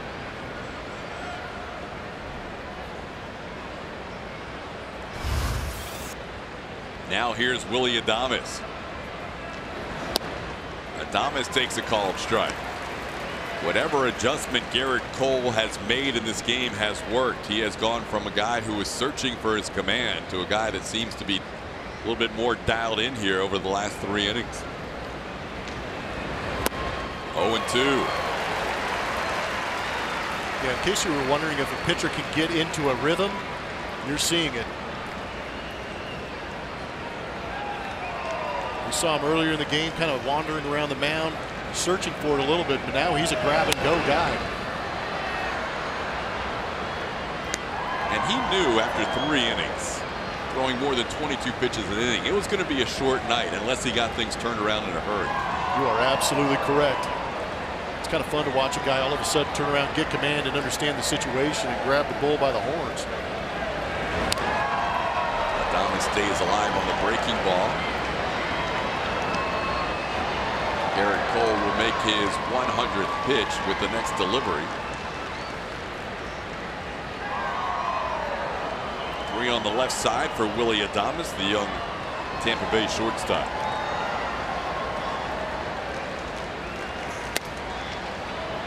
Misses upstairs. It's 1-2.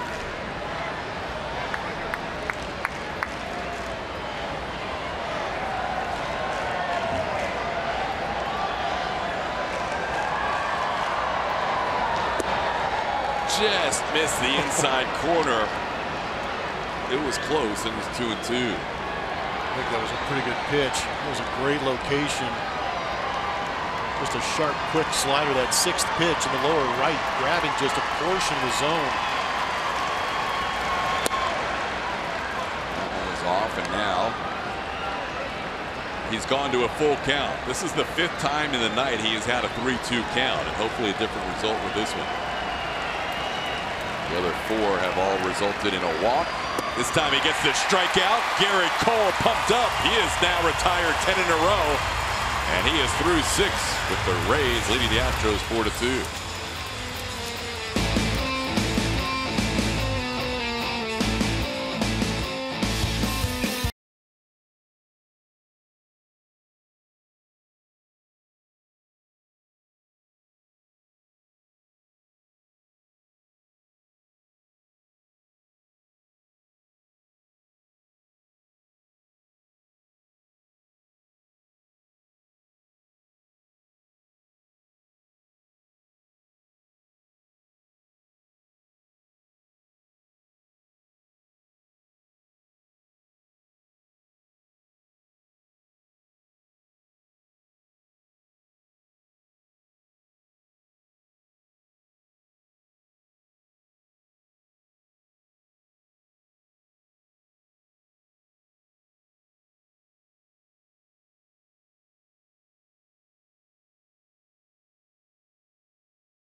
Looking each month for the biggest baseball fan in the Southwest. Arkansas, June is your month. Use hashtag UltimateSWFanARK on Twitter and show us why you're the ultimate fan, and you could win a VIP experience. Watch the Astros all season long on their TV home, AT&T Sportsnet.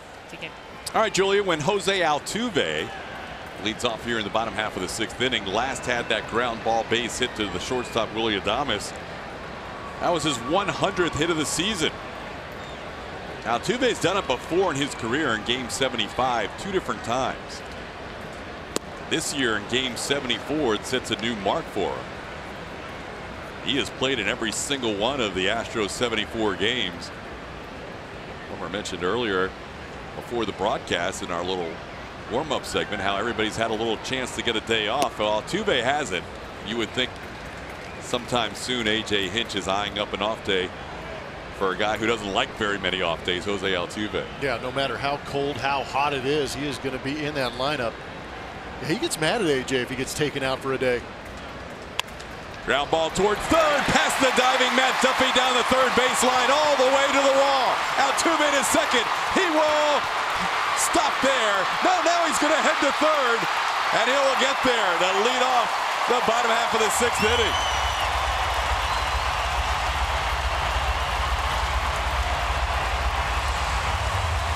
It's a tough visual for us up here because I know, like Todd, we both watched the field to see what's going on. Once that ball got in the corner, we kind of lost track, but a good job on a mistake pitch up and in by Jose Altuve, yanking it past the drawn in Matt Duffy. And once it gets past Duffy, you know it's off to the races. Jose's thinking 2 right now, but with that ball in the corner, watch him take a nice big lead just in case. And as soon as he recognizes there's a little bit of an issue in that corner, it's easy for him to take that extra 90 feet. We're going to give Jose Altuve a triple. How about that? Here's Carlos Correa. Infield back. Rays conceding a run here. Correa puts one on the ground. Takes one inside for a ball. Carlos coming in with 47 runs batted in. He is tied with Evan Gattis for the team lead.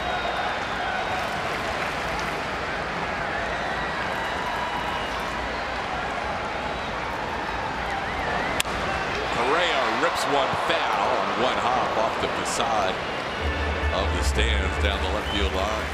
Yikes. Carlos is seeing the baseball pretty good. Runner at third, less than 2 outs. The infield is playing back. But I would imagine probably not until about 2 strikes. You might see Carlos trying to leave, tie this thing up. Correa now against Matt Andrees, 3 for 5 with a single, a double, and a home run in his career. Grounds one towards third, but foul. Last time Correa batted, the Rays were really shifted the other way against him, especially in center field.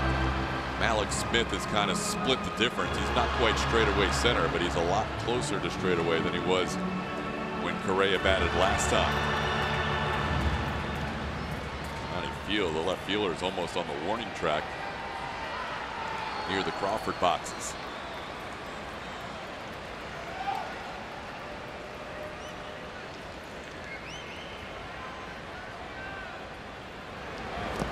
Correa goes down on a breaking ball in the dirt. That is out number 1 and a big out for Matt Andrees. Yeah, I agree. We've become so accustomed to just having it be a guaranteed RBI, but pitch down and Carlos goes after it.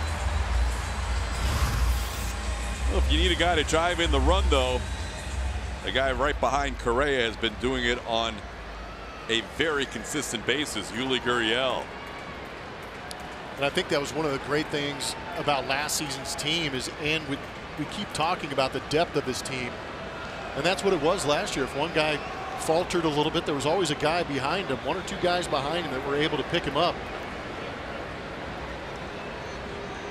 Yuli is 14 for his last 22 with runners in scoring position, with an infield hit his last time up.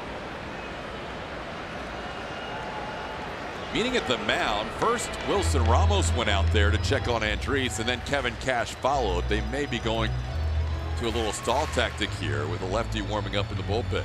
Yeah, but I think it's also a situation where you've got Yuli, who's hitting about 5,000 with guys in scoring position, base open at first, and Josh Reddick, the left-handed hitter, in the on-deck circle. They are going to bring in the lefty. We'll find out if he pitches to Yuli or if they choose to intentionally walk him. Matt Andriese is out. We'll tell you about the new Rays pitcher when we come back.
It's the most energetic part of the ballpark during every Friday night home game. The Strozone presented by Texas Mahindra Dealers. Fans with a June 22nd Strozone ticket will receive an exclusive Charlie Morton CFM t-shirt. Visit Astros.com/Strozone now to purchase your tickets.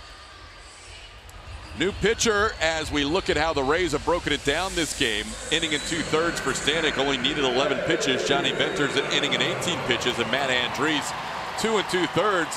Now they'll go to the lefty with Yuli Gurriel due up, Jose Alvarado. Hashtag bullpenning. Alvarado on for the Tampa Bay Rays. 29 games he's been in, 29 1/3 innings pitched, 33 strikeouts. Can get a little bit wild with those 15 walks. Throws hard. Yuli rips one into left field, a base hit.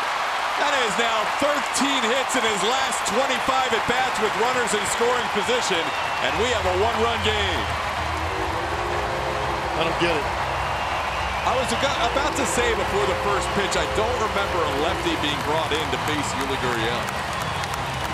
He hits over 300 against lefties. He hits everybody, but lefties especially. And now he's up to 5,500 as far as average with runners in scoring position here. But a great piece of hitting. That was just a hanging slider coming right back into the swing of Yuli Gurriel. Tyler White's now going to pinch hit for Josh Reddick. So A.J. Hinch combating Kevin Cash's moves here in the 6th inning.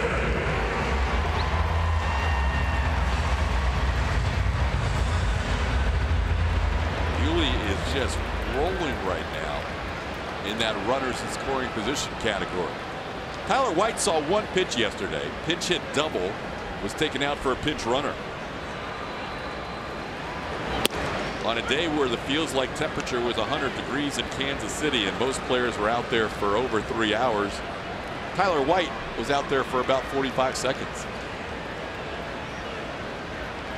AJ said he had the game of the century basically when he went in, got a hit, double, got pinch ran for.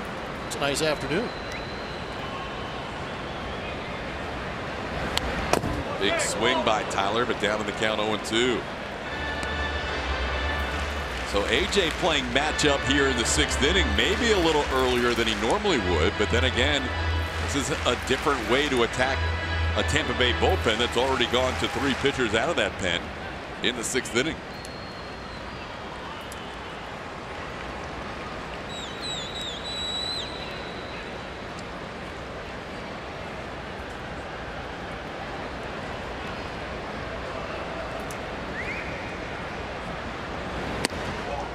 downstairs. It's 1-2. Astros trailed 4-0. Garrett Cole has locked it in now for the last 3 innings. We have seen bullpen action for this entire top of the 7th, so Cole's night might be done, but he was great after a struggle in the first 3. They kept it right where it was, allowing the opportunity for the Astros to get back into it. White rips one foul and sends Gary Pettis down to the ground. GP doesn't usually get leveled like that. No, that's what I was thinking too. The years he's been here, I think that's the first time he's hit the dirt. Tyler getting out ahead of it. Nowhere to go for Gary except down. That's a great look. That is GP at his finest. Gary Pettis, one of the great men in baseball you'll ever find. 1-2 count. White doesn't chase it. It's 2-2. Tyler White just coming up from AAA Fresno on this last road trip.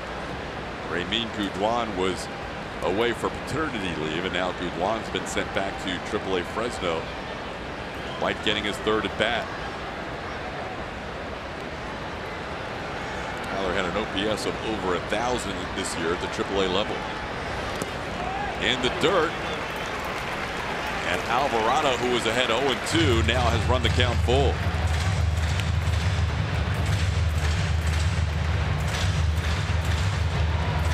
That's what I was saying about the differences with these 2 managers. And AJ has starters that generally give him 6 or more. Kevin Cash just tries to grind through a game when he's got a bullpen guy starting. It's amazing. I don't know how he does it, how he still has hair. It's getting a little grayer, even though he's the 2nd youngest manager in the game. 3-2 pitch, a nice pitch. He froze Tyler White there on a breaking ball that dropped in there. White knew it. And that's a strikeout for Alvarado for the 2nd out. Well, Alvarado's been pumping fastballs 97, 98 miles an hour, and I'm sure in a 3-2 count, he was sitting on that fastball, but Alvarado broke one off on him and got him. So now he'll face Marwin Gonzalez hitting right-handed. Marwin has turned around every time in this game facing the Rays. Batted right-handed his first time up, struck out. Batted left-handed his 2nd time up, grounded out. And now back to hitting as a right-hand hitter.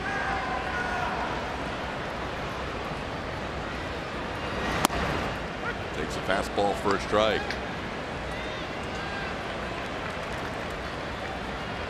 And as one game blends to the next, Alvarado threw 19 pitches over 2 innings in the last time he was out there against the Yankees yesterday.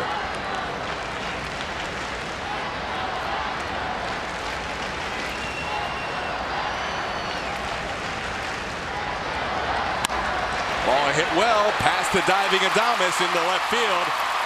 Astros keep this inning alive with their 3rd hit of the inning. Marwin Gonzalez a single to left.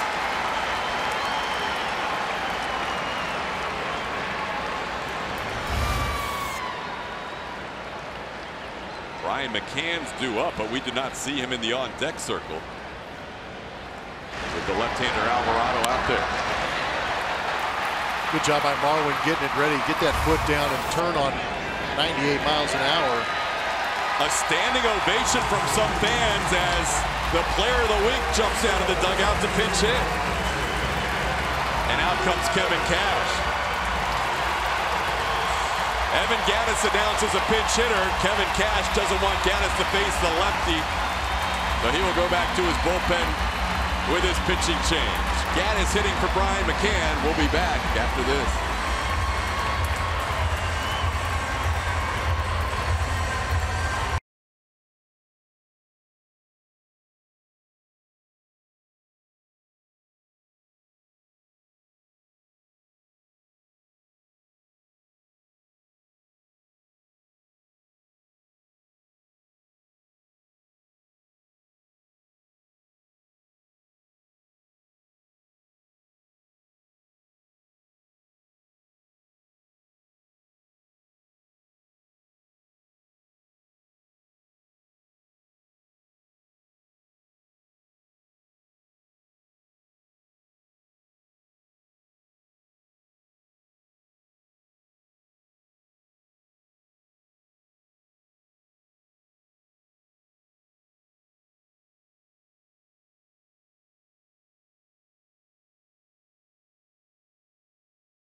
month and quite a week. American League Player of the Week.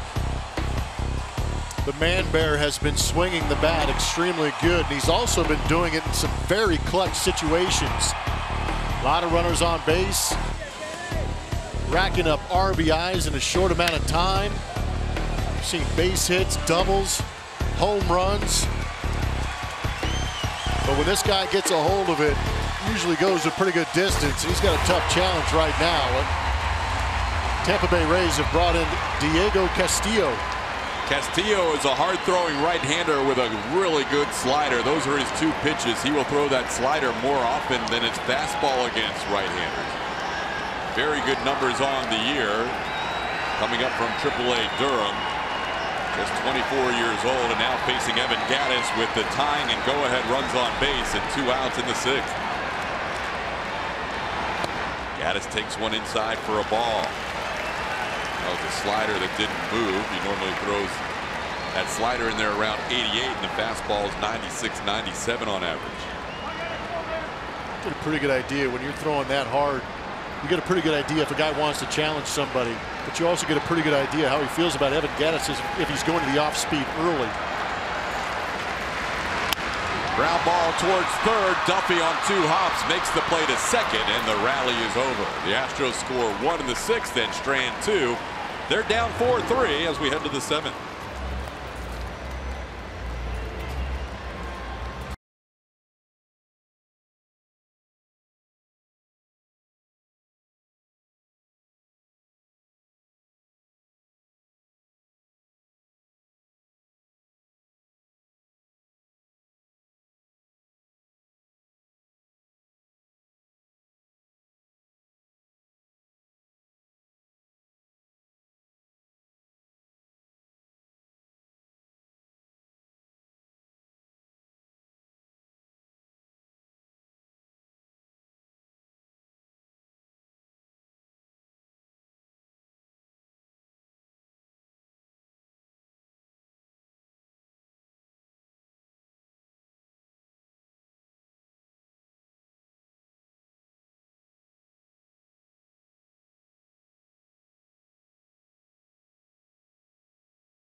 Favor of Tampa Bay. We have seen one game in Alex Bregman's career back in 2016 where he played left field, and there he is.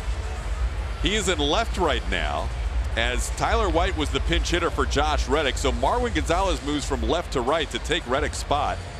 Yuli goes from first to third. Tyler White stays in the game at first, and Alex Bregman gets to play left field. Well, technically, Alex has played a very deep third base when Joey Gallo was up. Does that count? He played left field technically with Gallo in the 4-man outfield. That's a good point. Yuli in on the grass as a third baseman with Malik Smith batting. Max Stassi has also entered the game behind the plate. So a lot of changes for the Astros as they pinch hit twice in that inning, once for Josh Reddick. And Tyler White gets tested right away, and of course, he makes a nice defensive play. Well, I also think we expected the change to be on the mound too, but Garrett Cole is still out there, and he gets a big out to start this inning. Malik Smith does a good job turning on this slider, yanking it to Tyler White, but he is more than prepared and able to make the backhanded play. It's funny, all these different machinations and changes the Tampa Bay Rays make early in a game have kind of flipped. And now you're seeing different things out of A.J. Hinch than you normally would. I think he's trying to show off. It's a swing and a miss from Carlos Gomez. Gomez with a single and a ground out in his 2 at-bats. Well, it's interesting because Jake Marisnick is now the only guy left on that bench for A.J. Hinch. And namely because George Springer is DHing today. If you put George into the outfield, you'll lose the DH. There are all the changes. Yuli's played a couple of games at third this year. But Alex Bregman in his first game this year in the outfield, and just the second of his career. Carlos Gomez with a 2-1 count. 108 pitches for Garrett Cole. His high this season was 114. He's averaging 103 pitches per game. 3-1 to Gomez. We also don't see Marwin play much in right. Yeah. No, there's some interesting things happening right here.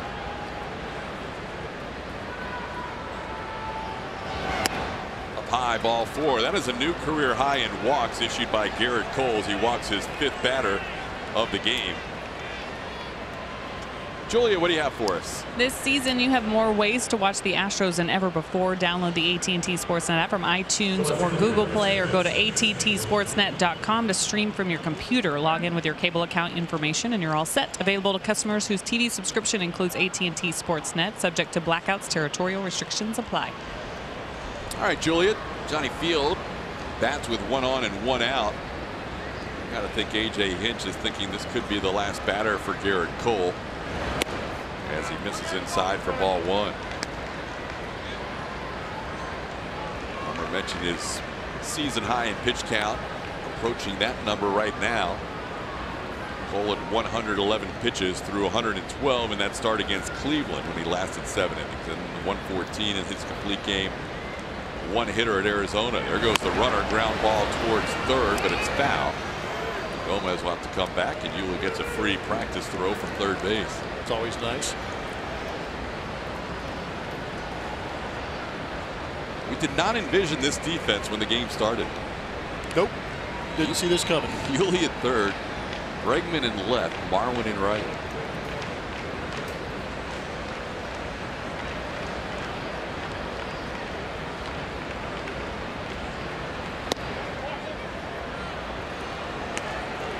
Field is flied out twice to right field.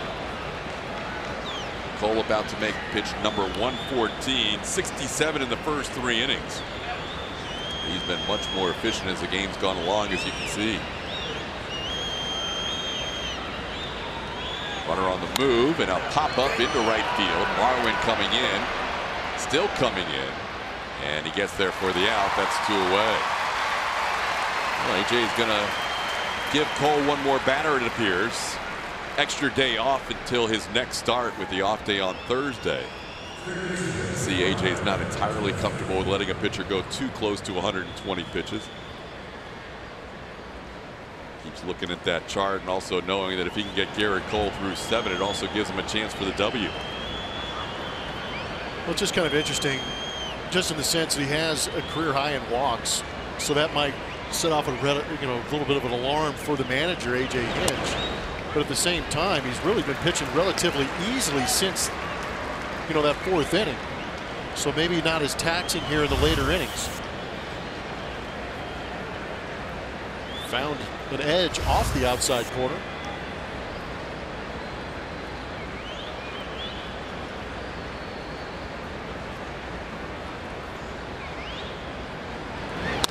Ground ball, nice play by Garrett Cole. He will end his night on a fine defensive play to retire Matt Duffy, and he gets through 7, only allowing 1 base runner since the 2 RBI hit by Wendell that gave them a 4-0 lead. 7th inning stretch time. The Astros down 4-3.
this Monday night at Minute Maid Park. Fans enjoying the 7th inning stretch here, deep in the heart of Texas, as always.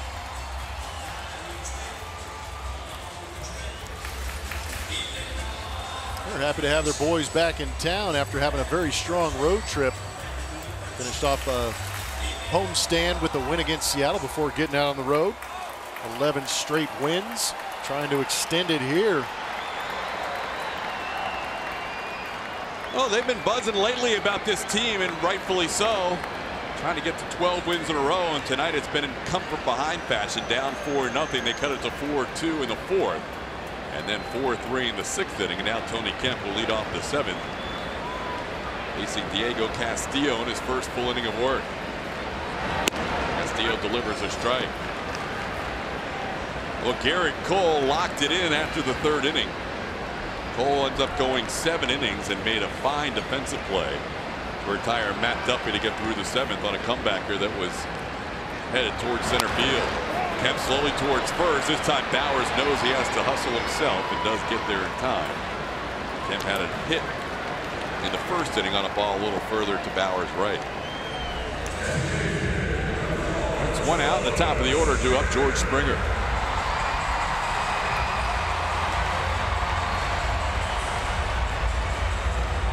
Springer has popped up, grounded out, and drew a walk in the 5th.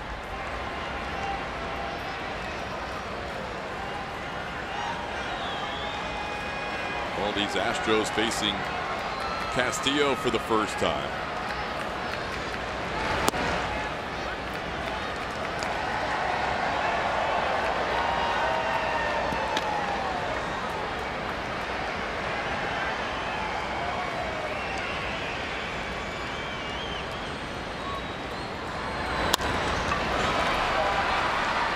Duffy has it. A couple of ground outs in the inning. And 2 quick outs for Castillo and the Rays. Julia.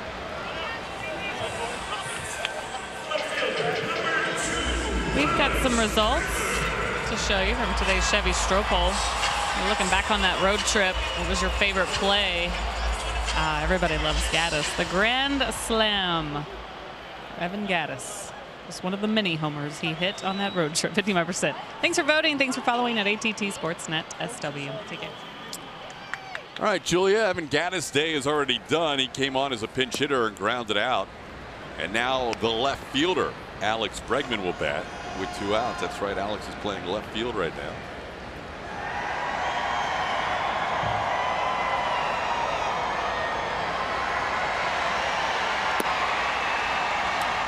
The count. Castillo making his major league debut this year. Has appeared in just his 6th game. His debut came earlier in the month against the Washington Nationals on the road.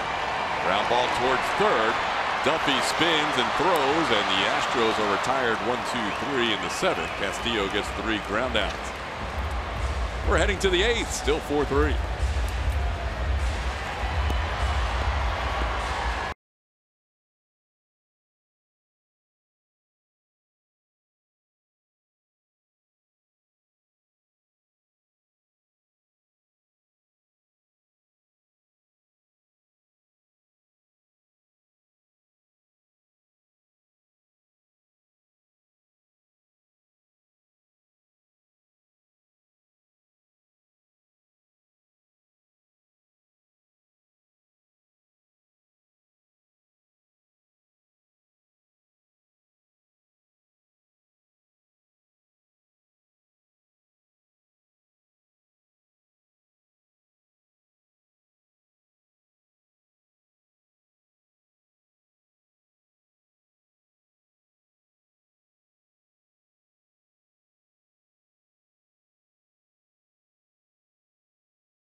GMC defensive rankings. Again, they're brought to you by GMC, and Alex Bregman playing a very good hot corner down there at third base, moves extremely good to his right, and also does a phenomenal job of throwing back across his body. And remarkable that you're able to throw a ball back across the diamond 156 feet when you're moving completely away from the base you're trying to get it to. Such a unique talent. He's playing a very deep third base out there in left field. Did so well, AJ moved him. But yeah, he makes that play as well as anybody. We've seen it numerous times this year as Will Harris will face Jake Bowers to start the 8th inning. Will Harris comes on for Garrett Cole. You would have told the Astros that Garrett Cole would get through 7 innings after throwing 67 pitches in the first 3. Get some surprise looks, but Garrett did a great job rebounding after a struggle early in this game.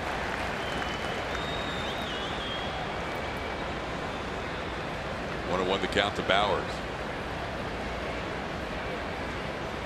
Garrett ended up with a season high 116 pitches, 74 for strikes.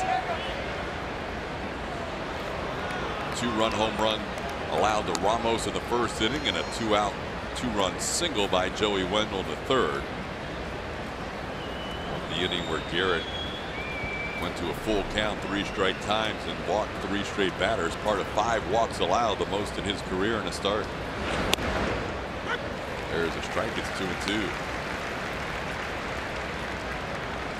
But overall, what a turnaround by Cole after those first 3 innings. Just 1 batter reaching in the last 4. Now the count's full. Bowers, Wilson Ramos, C.J. Cron, 2, 3, and 4 hitters in the Rays lineup. Hit hard the other way. Bregman tested a diving attempt, and he won't get there. This will go to the wall. Bowers heads to second, and he'll hold up with a double.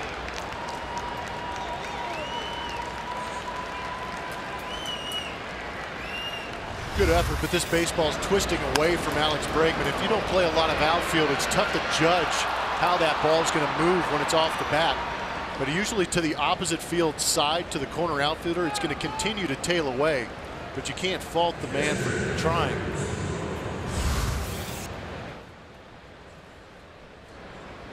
How about having to remember all the shifts you've got on the infield? Now you've got to move to the outfield. It's a completely different set of shifting. Yeah, he's watching Gary Pettis right now in the dugout to see in every batter where he's supposed to be. Here's Wilson Ramos. He hits one the other way on the line. Marwin is there, makes the play, and he makes a long throw in towards third, just in case Bowers was tagging up. Time to name that Astro. Gave you the clues earlier. It's brought to you by Nissan, Santo Domingo Midsummer Classic, and Grand Theft. I think some Astro fans got this one. Cesar Cedeno, native of Dominican Republic, 4-time All-Star with the Astros, and the franchise leader in stolen bases with 487. Another guy pretty legendary as far as Astros go, as being one of the more athletic and fun guys to watch on the field. C.J. Cron, the batter, a couple of strikeouts and a ground out to third on a great play that you just saw a moment ago by Alex Bregman.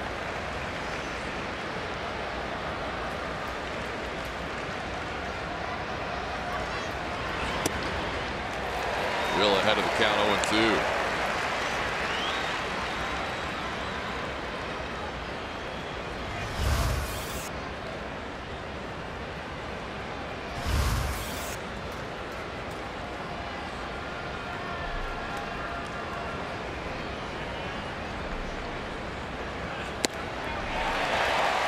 Missed the fastball, 3 pitches and a strikeout for Harris.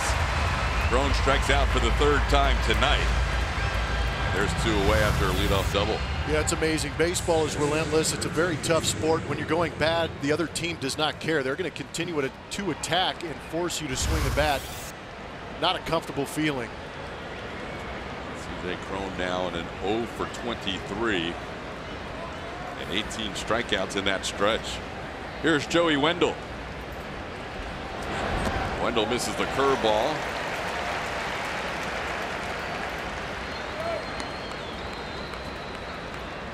Wendell has the big hit in this game for Tampa Bay.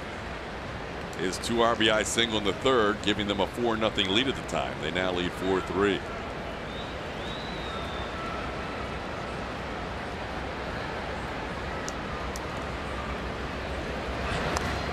Got a piece of that breaking ball, but Will ahead 0-2.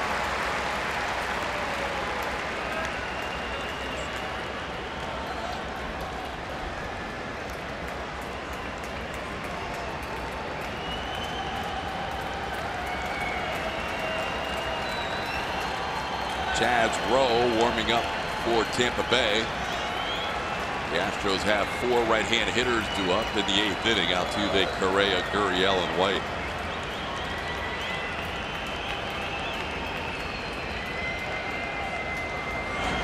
Tried to hold up, but he goes around. Stassi makes the tag. Strikeout for Will Harris. After an opening double, Will gets 2 strikeouts after the lineout to end the inning. We head to the bottom of the 8th. Astros down 1. It's 4-3.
The park presented by Pluckers. The event will feature an enjoyable picnic buffet, a 45-minute autograph session with Astros players, and more family-friendly activities. All proceeds will benefit local youth baseball and softball programs in the greater Houston area. For tickets and more information, visit astros.com/picnic. All right, Julia. We have a 4-3 game. Rays only have 4 hits, but 4 runs. The Astros with 7 hits and 3 runs. Jose Altuve, Carlos Correa, and Yuli Gurriel facing the new Tampa Bay pitcher Chaz Rowe. He's a fastball slider guy. 92, 93 with that fastball, but that slider's pretty nasty. 32 strikeouts in 28 innings. He's got 15 holds on the season. He threw a couple of innings yesterday, but did so in 19 pitches. Loves to throw that slider, especially the right-hand hitters. It is a very good slider. Altuve facing him first and sends one to right field for a base hit. I was going to say Altuve's so good at taking pitches like that slider the other way. That time he got the fastball and delivered a base hit to right field to start the inning. Yeah, but I still feel the intent was to go to right field because he kind of inside out of that. But I also think he recognizes the situation. He's leading off here in the bottom of the 8th. He's got some pretty good hitters behind him. But a fastball in, and he shoots it the other way because I think his primary focus was to get on base number 1. But there's also a little bit of a shift being put on him. And we've seen him earlier with the shift on be able to manipulate the baseball the other way. Now here's Carlos Correa. Correa doubled to center, scored a run in 3 at-bats. Altuve not far off the bag, gets checked by Rowe at first. It'll be interesting to see how Chaz Rowe attacks Carlos Correa with Altuve at first base. You talked about him enjoying that slider that he does have. But having a guy who can run at first base and Jose Altuve might change his mind and speed things up with the fastball. Correa with 3 home runs in his last 6 games. Hit one on the first pitch after coming back from missing the series against the Rangers. First pitch he saw in the Oakland series on Tuesday. Also hit a home run in Kansas City on Friday and hit one yesterday to tie the game.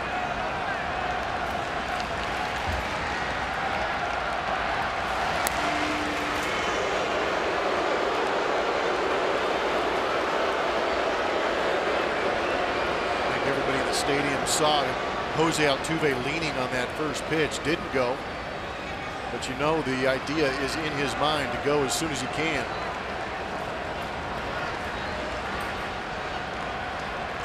It's a pretty good lead. There's that slider, and Carlos does a good job taking it for a ball. It's 1-1. Slider really has a lot of movement. It's a lot of swings and misses from right-hand hitters.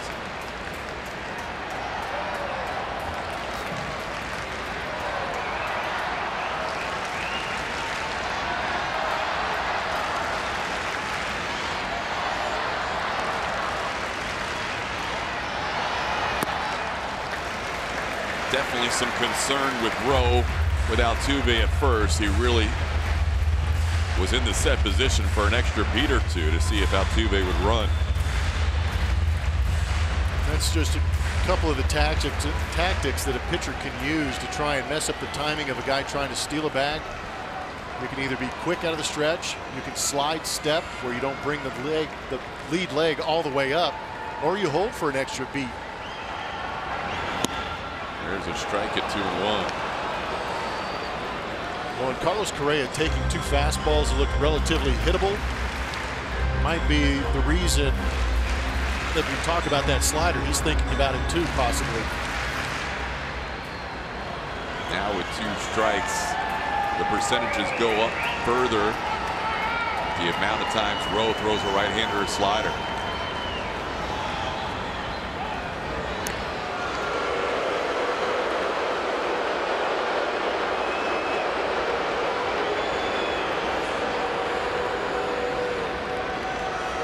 Base stealers are 21 out of 23 this year.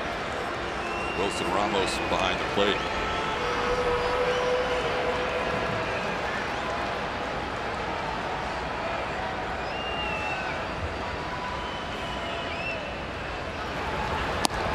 Slider started at him, almost hit him, and now the count's full. Now, if you're A.J. Hinch, do you send Altuve here with a full count? Yeah, this should be interesting because the pitch selection is going to be interesting.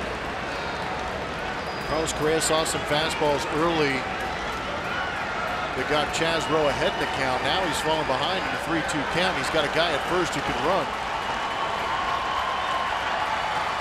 Altuve goes. Tried to check his swing. They said he went around the throw into center field. Altuve heading to third. He'll get there with 1 out. Correa strikes out, but Altuve gets to third with a stolen base and an error on Ramos.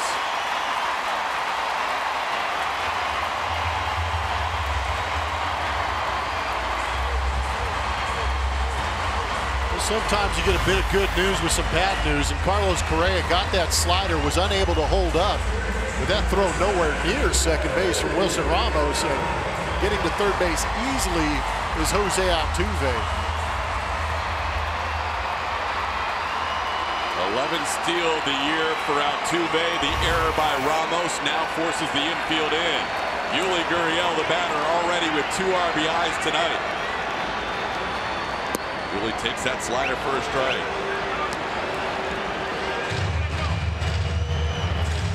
Yuli, in his last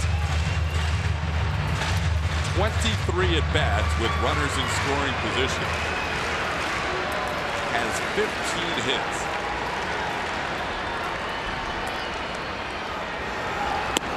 Takes another slider.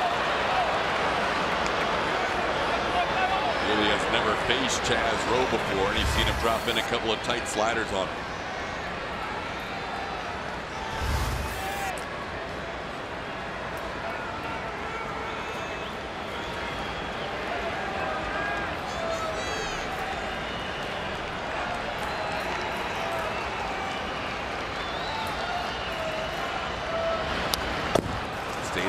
that pitch.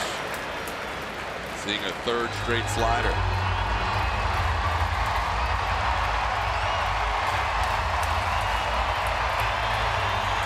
Yuli 2 for 3. Infield hit for an RBI to make the game 4-1.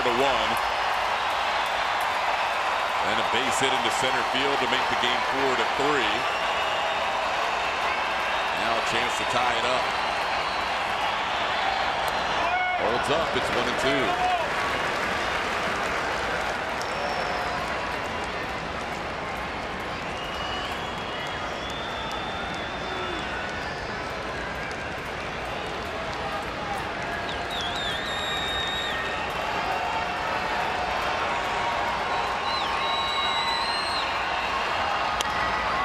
Up.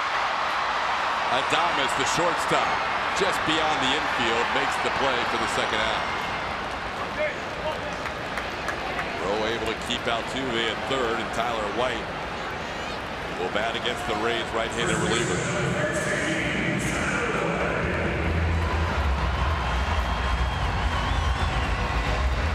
White came on as a pinch hitter for Josh Reddick.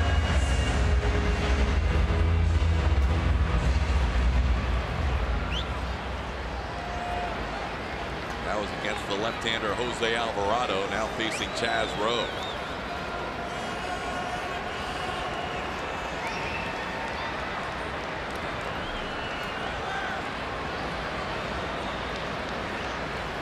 Ground ball towards short. Adames has it. And the Astros strand a runner at third base. We are through 8. Tampa Bay leading 4-3.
Home, in the office, or on the go with MLB.tv. Your subscription includes MLB At Bat Premium, allowing you to watch live baseball on your favorite supported devices. Blackout and other restrictions apply.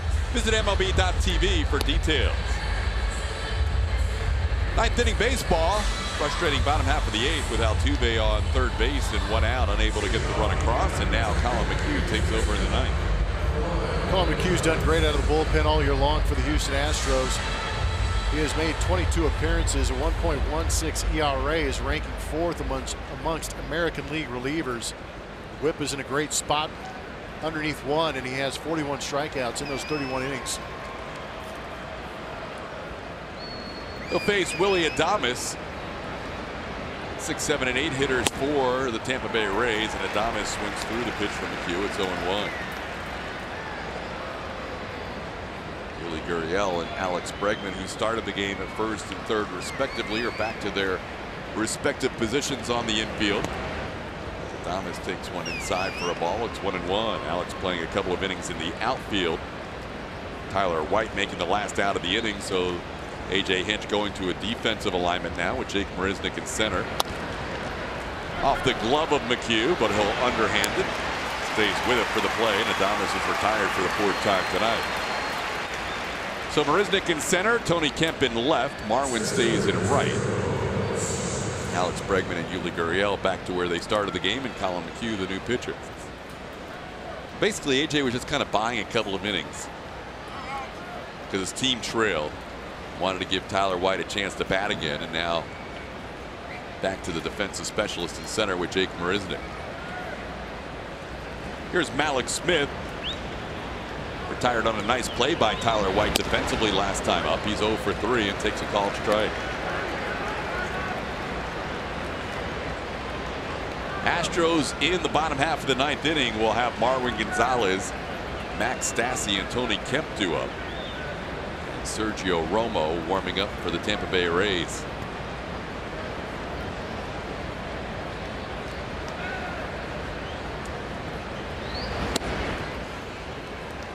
Pitch outside for a ball. It's 1-1. Garrett Cole went 7 innings tonight. 3 hits allowed, 4 runs, 5 walks. Will Harris 1 inning, 1 hit allowed, nobody across the plate. And now Colin McHugh in the 9th. Big breaking ball and a swing and a miss. It's 1-2. Harris struck out 2. Cole struck out 8. Colin's been great this season out of the bullpen. I think a lot of it has to do with just the ability that he's had this season to effectively execute his pitches where and when he wants them. Swing and a miss. Another breaking ball and a little toss to first. Yuli steps on the bag. Astros 11 strikeout. First one for Colin. It's impressive stuff. Good movement. We've also seen an uptick in that velocity from Colin McHugh. That helps out a little bit too.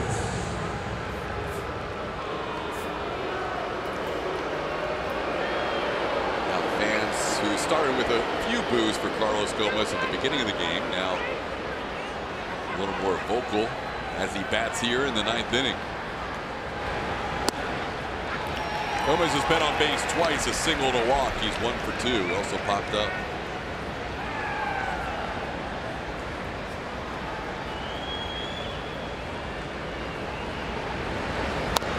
Off the end of the bat, foul. McHugh ahead of him, 0-2.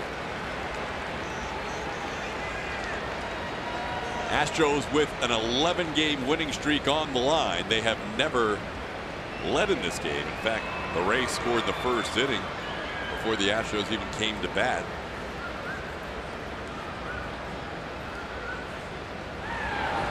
There's a ball hammered to left, and this ball is foul. 0-2 pitch hit well, but Gomez pulled it foul. Got away with one. Carlos Gomez got a little bit quick. Tried to throw 3 sliders in a row, but left that one over the plate with 2 strikes.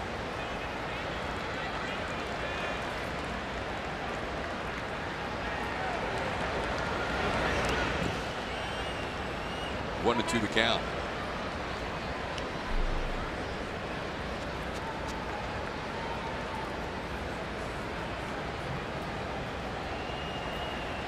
$34,151 tonight. Another good crowd on a Monday night here at Minute Maid Park. Swing and a miss. Fastball got him. Collins strikes out the last 2. And a 1-2-3 top half of the 9th. The Astros will try and win it in the bottom half, down 4-3.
Brought to you by Toyota.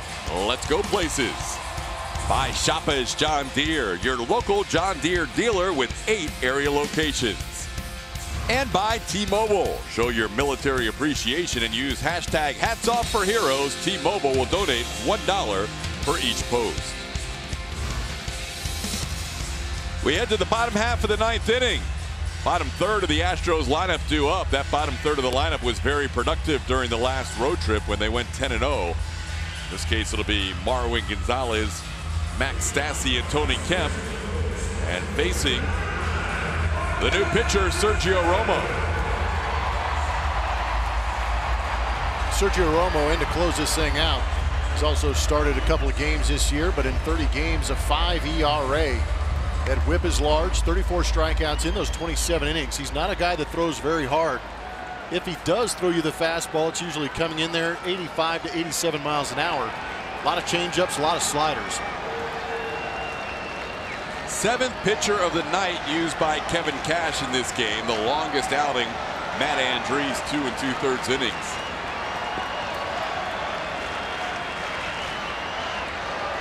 Marwin facing Sergio Romo for the first time in a regular season game.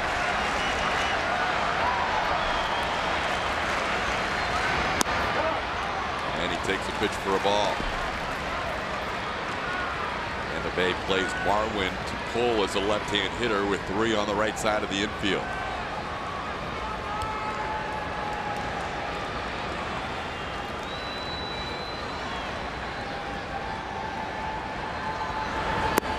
Slider inside. Marwin takes it. It's 2-0.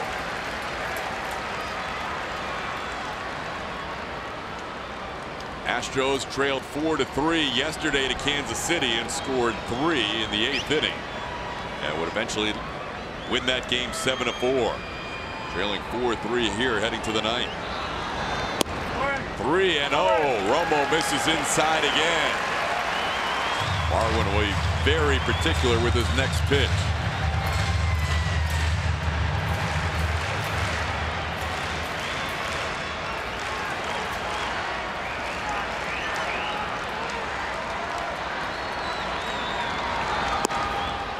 Ball 4. 4-pitch walk by Sergio Romo to start the bottom half of the 9th inning. And the Astros have the tying run on. It's a good start. Always nice when you get that leadoff man on. Walks usually come back to hurt you. A lot of pitches around the zone, but nothing good enough for Brian Knight to call. We've told you all year how well Max Stassi has hit lefties, and even though he's just 188 against right-hand pitching, he does have 4 home runs against right-handers of his 7 on the year. Tries to hold up on the slider, but misses. It's 0-1. Stassi batting for the first time, came on defensively in the 7th inning after Evan Gattis pinch hit for Brian McCann in the 6th.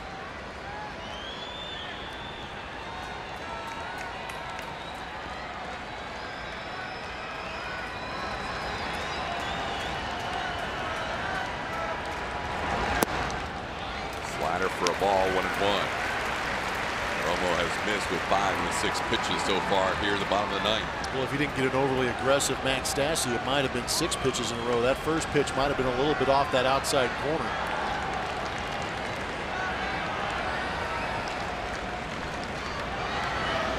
Marwin's probably not going to go anywhere in this situation, but Romo checks him at first just in case.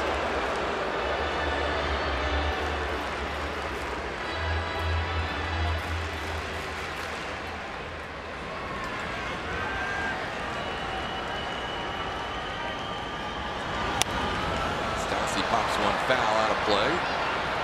Romo ahead of the count, 1-2. Astros needed 3 pitchers to get through 9 innings tonight. Tampa Bay on its 7th pitcher of the evening.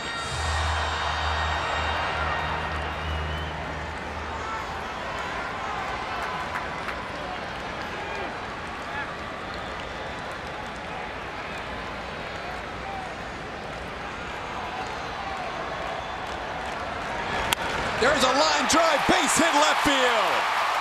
Astros have the tying and go-ahead runs on base as Max Stassi delivers a 2-strike hit. It's a big swing.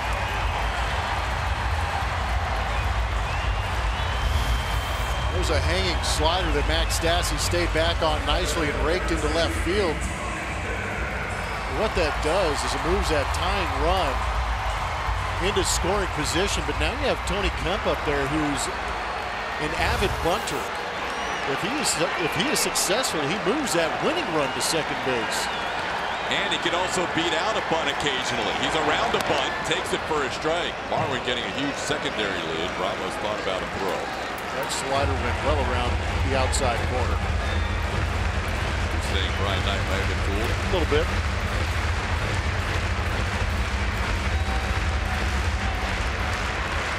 Kemp took it for a strike. The corners are in, but they weren't crashing on the first pitch. Bowers at first and Duffy at third. Now they are coming a little bit. Kemp takes this one for a ball, 1-1.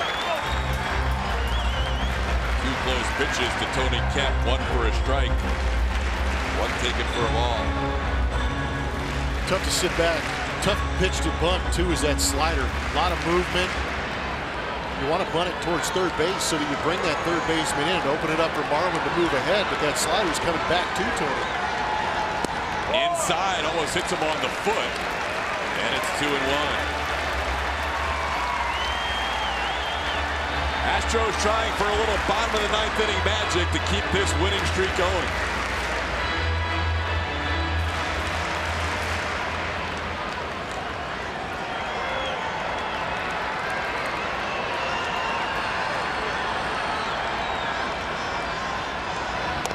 Bunts it. First base side. Bowers the throw in time. Kemp successfully sacrifices. To third goes Marwin representing the tying run. To second, Stassi representing the ball game. Great job by Tony Kemp. Team baseball late, but you're down by 1 is a good thing. This is where the bunt comes in handy because you're moving both the tying and winning runs into scoring position. Base hit, possibly walks it off. Pretty heads up too by Tony Kemp staying on that line, running up first base. Sometimes the tendency is to run inside the diamond and it turns into a guaranteed out. But with him running on the line, it forces the defense to make the play and takes it out of the umpire's hands. Forced a young rookie first baseman to make a stressful throw. Exactly, and that's what you want to do. You want to force these guys, put them under stress. Kyle Snyder, the Rays pitching coach, out there talking to Romo. George Springer hitless tonight. 0 for 5 yesterday. Just 1 for his last 17, but nobody will remember that if he comes through with a hit here. Infield comes in. Marwin Gonzalez represents the tie game at third. Stassi on second, 1 out. Everybody in this building is standing. In the dirt, gets away.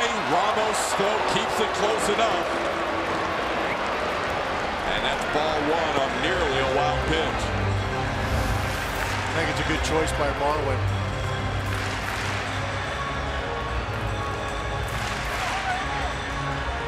Almost getting far enough away. With the right decision, considering who you have it in the batter's box.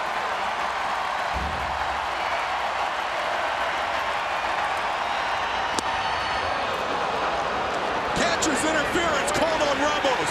Bases are loaded.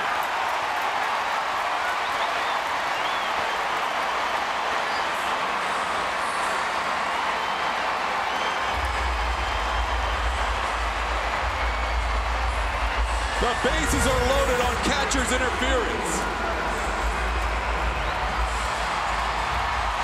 Just barely catching the thumb of that catcher's mitt.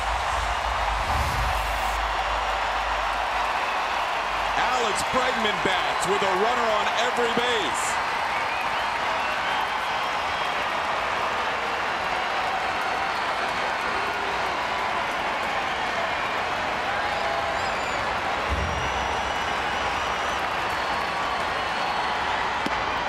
Takes the ball.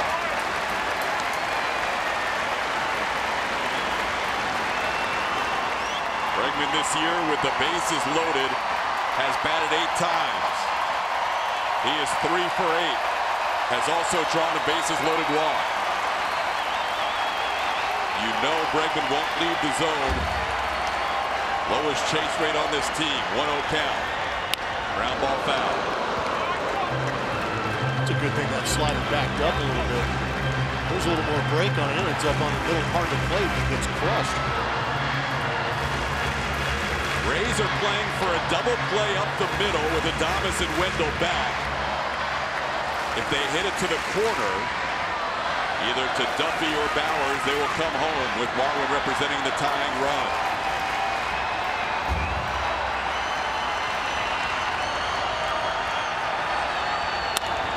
Drive to left center field.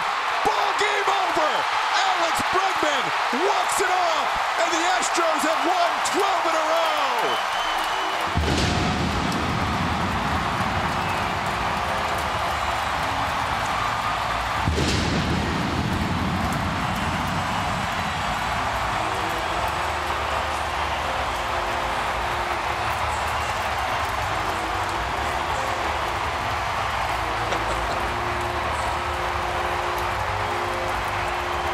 The Astros trailed the whole game until that swing.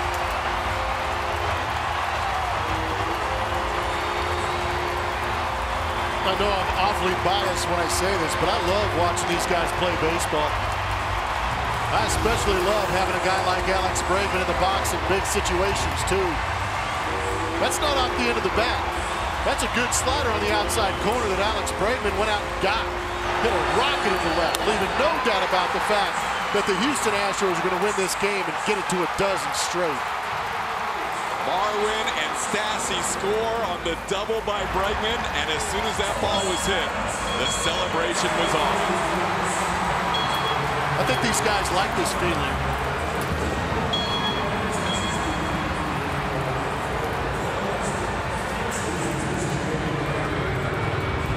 Alex Bregman, the hero of the game. Julia, what do you have? We've seen that before in this ballpark. But right there in that situation, you've got the bases loaded against Romo, and you've seen him up against a couple batters before you. What are you looking for? Well, Altuve came to the on-deck circle and said, I'm going in there with no bat or batting gloves, so you better get it done. So this place was rocking tonight. It was awesome, a lot of fun, and let's keep it rolling. That is to win your 12th straight game, and I know you guys wanted to bring the winning home in front of the home fans. You mentioned this place was rocking, but how much fun are you guys having right now? Well, we're having a blast because we're competing every single pitch and having the time of our lives with our best friends in the world, so we're loving it. Congratulations again. Go get in there and celebrate. He's probably going to end up with a robe of some kind. I'm going to toss it back to you, Todd. All right, what a night, Julia. What a way to finish it off. Alex Bregman, not too long ago, wrapped up a 13-12 win here for Game 5 of the World Series, and tonight, another dramatic walk-off. 5-4, Astros win it to win their 12th in a row. Back with more after this.